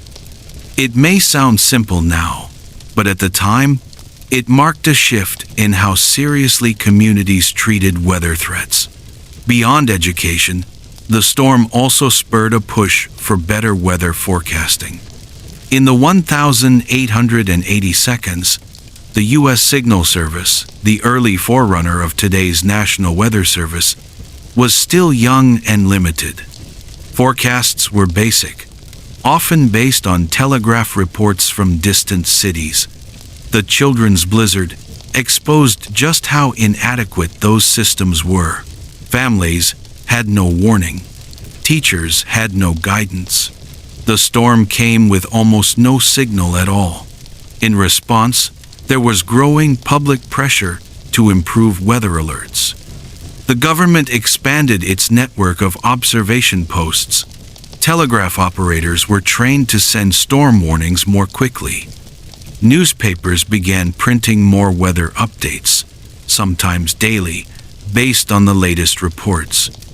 Slowly, the idea that the federal government should play an active role in predicting and warning about dangerous weather gained momentum. Of course, forecasts were still primitive by modern standards, but the blizzard planted a seed, the recognition that communication and preparation could save lives. Over the following decades, as technology advanced, so did the belief that weather science mattered, not just for farmers planting their crops, but for families trying to survive the raw power of the plains. Culturally, the storm reshaped how Americans thought about nature itself. The frontier had always been cast in heroic terms: wide open skies, fertile soil, a land of opportunity. But the blizzard reminded people that the land was also merciless, that beauty and danger could coexist in the same landscape. Settlers began to talk more openly about the risks of prairie life, the fragility of children walking miles to school, the ever-present threat that the horizon could darken without warning. For immigrant families, the lesson was even sharper. Many had come from Europe imagining that the American plains were a new Eden. Instead, They discovered a land that demanded vigilance and resilience. Letters sent back home sometimes carried warnings as well as praise. The soil is rich, one might write, but the winters can kill. That duality became part of the immigrant story. Opportunity and peril intertwined. Religious leaders also drew long-lasting messages from the storm.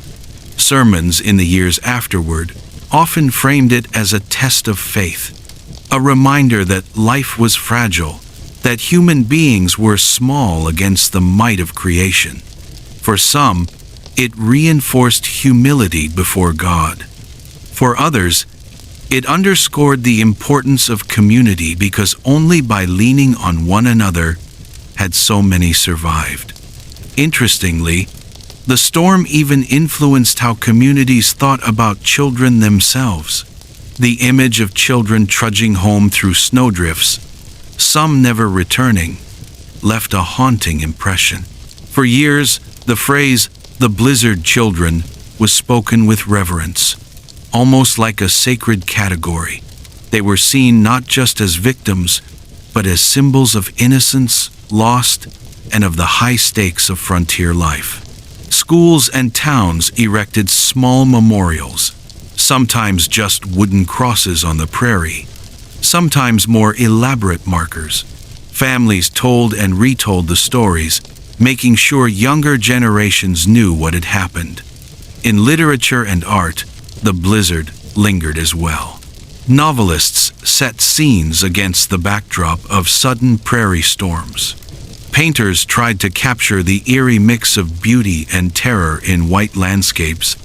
Local poets wrote verses about frozen footsteps, about the silence after the wind, about teachers' courage and children's innocence. It became part of the creative imagination of the Midwest, a shared touchstone of suffering and survival. But perhaps the most profound long-term impact was psychological. The children's blizzard made people cautious. Farmers planned for winter more carefully, stocking extra firewood and food. Families sewed heavier clothing for their children. Schoolhouses kept sturdier stoves. The storm had taught them that nature could turn in an instant, and preparation was no longer optional, it was survival. Over time, that cautious mindset became part of the cultural DNA of the Great Plains. Even today, when blizzards sweep across Nebraska or the Dakotas, people stock up on groceries, check forecasts obsessively, and hunker down with a seriousness that feels inherited. They know, in some collective way, that the weather is not to be underestimated. So, the children's blizzard was not just an event of 1888. It was a pivot point. It reshaped schools, weather forecasting, cultural memory, and the very psychology of a region. It reminded Americans that the frontier was not simply conquered, it had to be respected. And it planted the idea that knowledge, preparation, and community could turn tragedy into resilience. When the blizzard itself faded into history, its echoes lived on through stories. Families who had survived passed their memories down to children, who later shared them with grandchildren. Around kitchen tables, in warm parlors lit by oil lamps, the tale of the children's blizzard was retold, not as dry history, but as a living family saga. In these retellings, the details varied. Some spoke of fathers searching through drifts with lanterns, others of mothers waiting at windows all night. But the emotion was always the same: fear, loss, relief, and resilience. To grow up on the plains meant knowing that story, whether your family had lost someone or had been among the lucky who made it home. For many households, the blizzard became a kind of marker. There was life before the storm and life after. A grandparent might lean back in a wooden chair, sigh, and say, "I was just a boy during the great storm," or "Your aunt would have been alive today if not for that blizzard." The event was stitched into personal identity, shaping how people thought about their place in the world. Over the years, these stories hardened into something like folklore. Children grew up imagining the storm as a mythical beast, a white monster that had swept across the land. Teachers became heroes in these tales, their decisions analyzed and celebrated in family lore.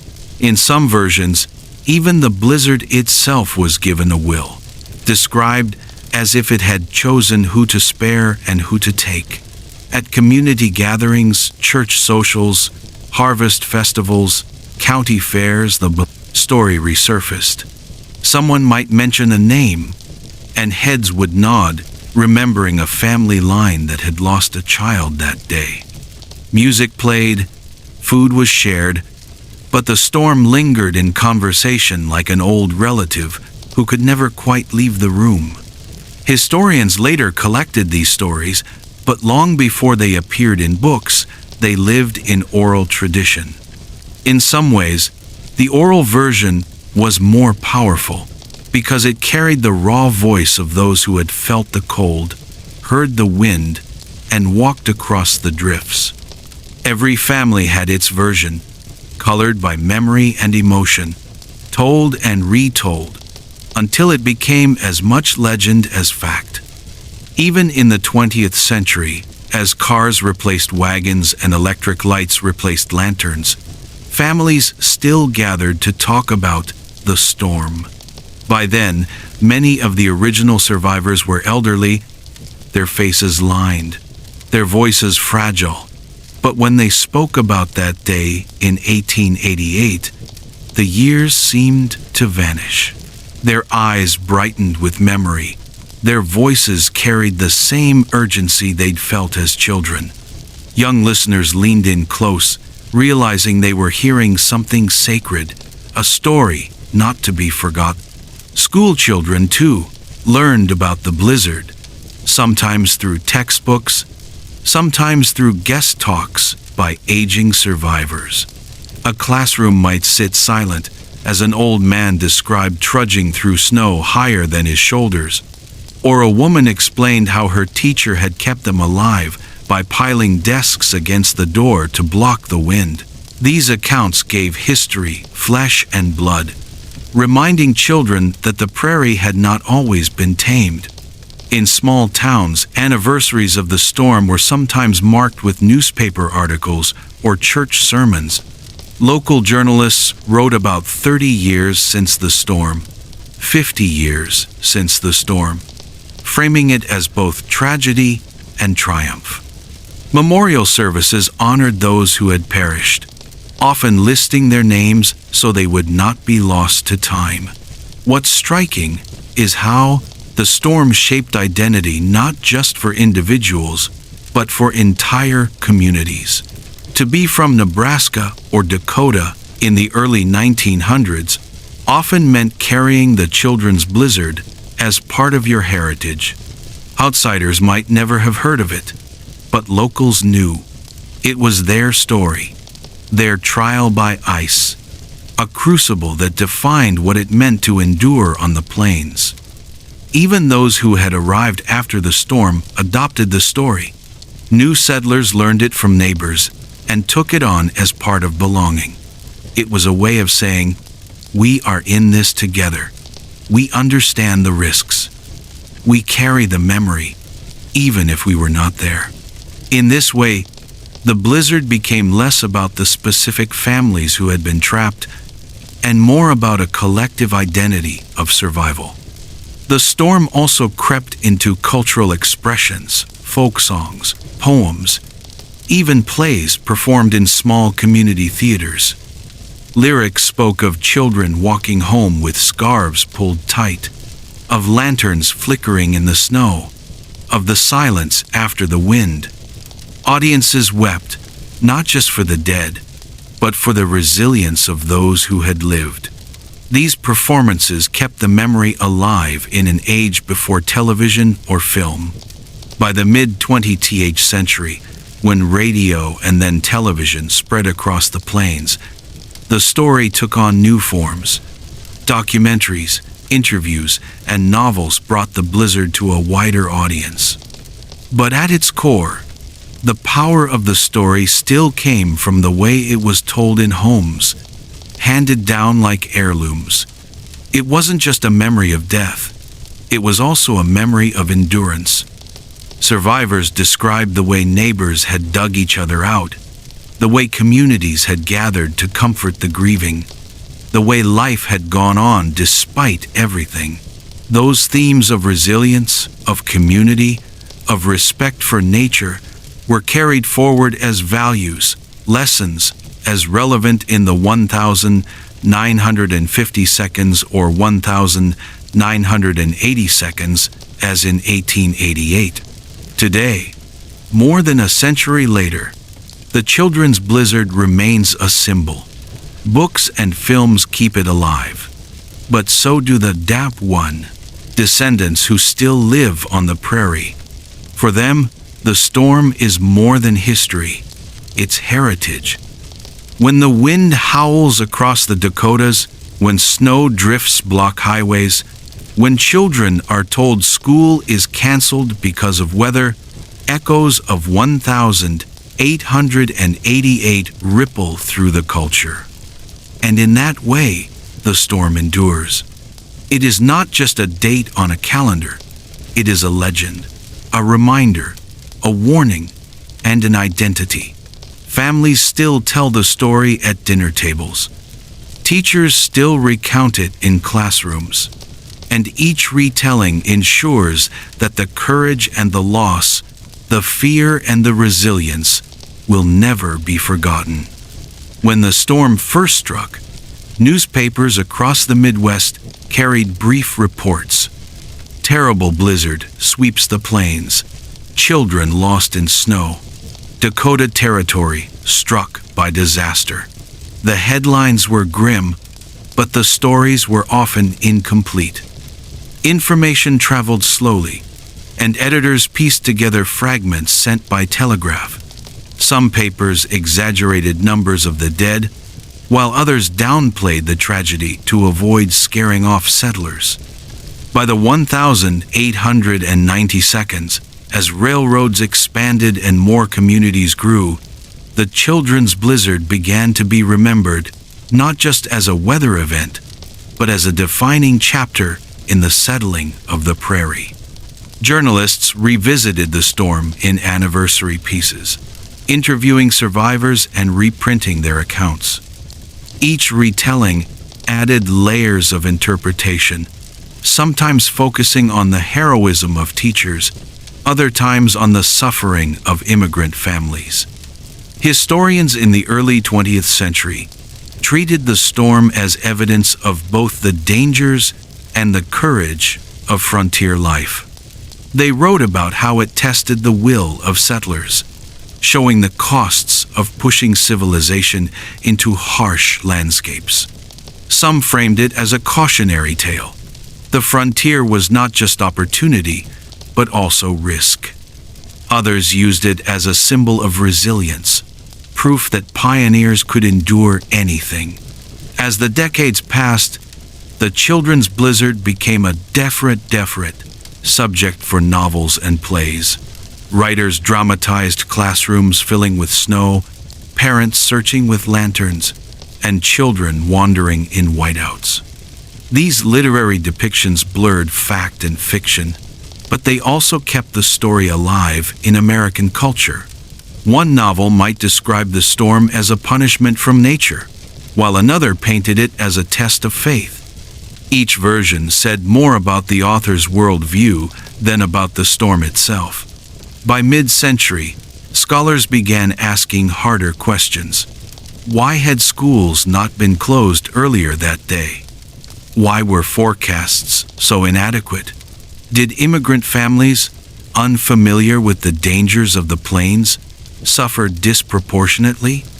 These debates revealed that history was not just about preserving memory, but about assigning meaning. For some, the storm was a tragedy that highlighted the failures of institutions. For others, it was simply an unavoidable act of nature.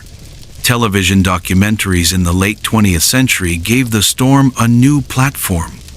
Cameras panned across snow-covered prairies, while narrators described the day the plains turned white with terror.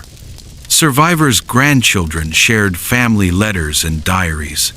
These programs introduced the blizzard to audiences far beyond Nebraska and Dakota, transforming what had once been a regional memory into a national story. In classrooms, the children's blizzard was often taught alongside other natural disasters: the Dust Bowl, the Johnstown flood, the Galveston hurricane. Teachers used it to illustrate how nature shaped American history, how weather could alter communities as profoundly as wars or politics. Children listened, wide-eyed, realizing that kids their own age had once fought to survive a storm that could still happen today. One reason the story has endured is because it resonates on multiple levels. It is a tale of weather, yes, but also of childhood, education, immigration, and survival. Historians note that many of the victims were children of recent immigrants from Scandinavia and Germany, families who had only just begun carving out lives on the prairie. Their losses symbolized both the promise and the peril of America's westward expansion. Books published in the 21st century gave the children's blizzard new life. Authors combined meteorology, social history, and personal narratives to paint a fuller picture. They explained how the storm developed from the Rockies, how warm weather earlier in the day lulled people into false security, and how the sudden drop in temperature caught entire communities unprepared. At the same time, they highlighted individual stories, teachers leading children hand in hand, parents digging through drifts, children who found barns or haystacks just in time. But even among historians, debates continue. Some argue that too much emphasis is placed on the heroism of teachers, when in fact many parents showed extraordinary courage as well.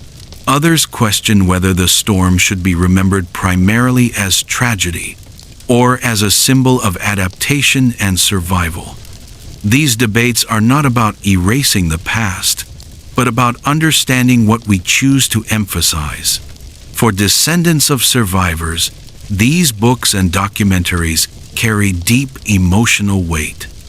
Imagine opening a history text and seeing the name of your great-grandmother listed among those lost, or reading a story about the one-room schoolhouse where your grandfather survived. For many families, history is not abstract, it is personal, etched into bloodlines and family lore. Cultural memory also shaped how the blizzard was commemorated physically. In some towns, plaques or small monuments honor the dead. Names are carved into stone, ensuring they will not vanish. These markers are often modest, just a simple sign near a country road or a plaque outside a former school site, but they carry immense meaning. Each one says, "We remember." At the same time, the storm has become a metaphor in American literature. Writers use it as shorthand for overwhelming challenge, for innocence lost, or for the thin line between safety and disaster. In poetry, the blizzard becomes a ghostly presence, a force that erases boundaries. In novels, it often represents both nature's cruelty and its beauty. The children's blizzard also influenced how people think about weather forecasting. Modern meteorologists, looking back, sometimes describe 1888 as the turning point that showed how vital warnings are. Though no forecast could have prevented the storm, better communication might have saved lives. Today, when alerts buzz on phones and radar images update by the minute, It is easy to forget that in 1888, families relied on what the sky looked like in the morning. In this way, history has practical lessons. The children's blizzard is not just a story of what happened, it is a reminder of why preparation, education, and respect for nature matter. Schools closing early for storms, cities preparing shelters, farmers tracking weather reports, all these modern habits carry echoes of 1888. Even now, the storm stirs imagination. Writers, filmmakers, and educators return to it because it blends drama with universality. Who cannot relate to the vulnerability of children, the courage of teachers, the desperation of parents? Who has not felt the sudden shift of weather, the shock of being unprepared? In telling the story, each generation rediscovers its meaning. And so, the children's blizzard lives on, not just as a meteorological event, but as a cultural mirror. How we tell it says as much about us as about the storm. For some, it is a lesson in humility before nature. For others, it is a story of courage and community. For still others, it is a symbol of the immigrant experience in America, of families who risked everything to build new lives. That is the power of history when it survives in memory, literature, and debate. It is not frozen in 1888. It keeps moving, reshaped by each retelling, ensuring that the storm's howl is never silenced. Disasters test the limits of human endurance, but they also push societies to adapt. The children's blizzard of 1888 remains powerful in memory, not only because of the lives lost, but because it forced Americans to rethink how they lived with nature. Today, in a world of satellites, weather apps, and instant alerts, it can be hard to imagine a time when a storm could sweep across the plains without warning. Yet the lessons from that frozen day still echo. One of the clearest lessons is the importance of communication. In 1888, settlers relied on newspapers, word of mouth, and the occasional telegraph. Forecasting was primitive. A family might hear that a change in weather was expected, but no one could predict the sudden plunge of Arctic air. Teachers kept children in schoolhouses because they had no idea the storm would last through the night. Farmers went out to do chores in shirt sleeves, believing the warm morning meant the cold had retreated. In today's world, we check radar maps before leaving home. But the fundamental truth is the same. Information saves lives. The children's blizzard, like other tragedies, helped accelerate the growth of professional meteorology. The U.S. Signal Corps, which handled early weather reports, expanded its role. By the turn of the 20th century, forecasts became a daily feature in newspapers. Later, radio carried storm alerts into homes, and after World War II, television made weather a nightly ritual. Today, satellites circle the Earth, giving us data our ancestors could not dream of. But all of it is rooted in a hard-earned lesson from storms like the one in 1888, that ignorance carries a deadly price. Another lesson is about community. Survivors of the blizzard often spoke of neighbors helping neighbors, of families taking in stranded children, of towns banding together to search for the missing. Tragedy did not divide it, united. That remains true in modern disasters. After hurricanes, people open homes to strangers. After earthquakes, neighbors dig through rubble together. Why? Because when nature strips away the familiar, what remains is human connection. The children's blizzard reminds us that survival often depends less on individual strength and more on collective care. There is also a lesson about humility. Settlers on the prairie were proud of their independence. They built sod houses, plowed fields, and believed they could tame the land. But the storm of 1888 was a humbling force. It showed that even the hardest working farmer could be undone in a single afternoon. That children walking a mile to school could face dangers beyond imagination. That humility remains relevant. In an era of climate change, rising seas and stronger storms, we are reminded again that no matter how advanced we become, nature still sets the rules. And yet, resilience is just as powerful as humility. Survivors of the children's blizzard did not abandon the prairie. They rebuilt, they planted again, they sent children back to school. The blizzard entered folklore, but life continued. That resilience is another timeless lesson. Human beings endure not by avoiding hardship, but by facing it, adapting, and carrying stories forward so the next generation is stronger. Modern emergency systems echo this wisdom. Communities now run drills. Governments establish warning networks, and schools teach children how to react in crises. When you hear a tornado siren or receive a flash flood alert on your phone, you are witnessing the legacy of lessons drawn from past disasters. The children's blizzard may feel like distant history, but every alert we get today carries its shadow. The blizzard also reminds us of the role of teachers and caregivers. In 1888, many young school teachers found themselves responsible for dozens of children with no training for such emergencies. Some kept students inside and saved lives. Others attempted to lead children home, perished with them. Their choices became case studies in courage and caution. Today, teachers still play this role. From fire drills to lockdowns, from earthquakes to snow days, schools prepare because history has shown that children need calm, steady guidance when the world outside feels unsafe. There is a moral dimension as well. Disasters ask societies to decide what they value.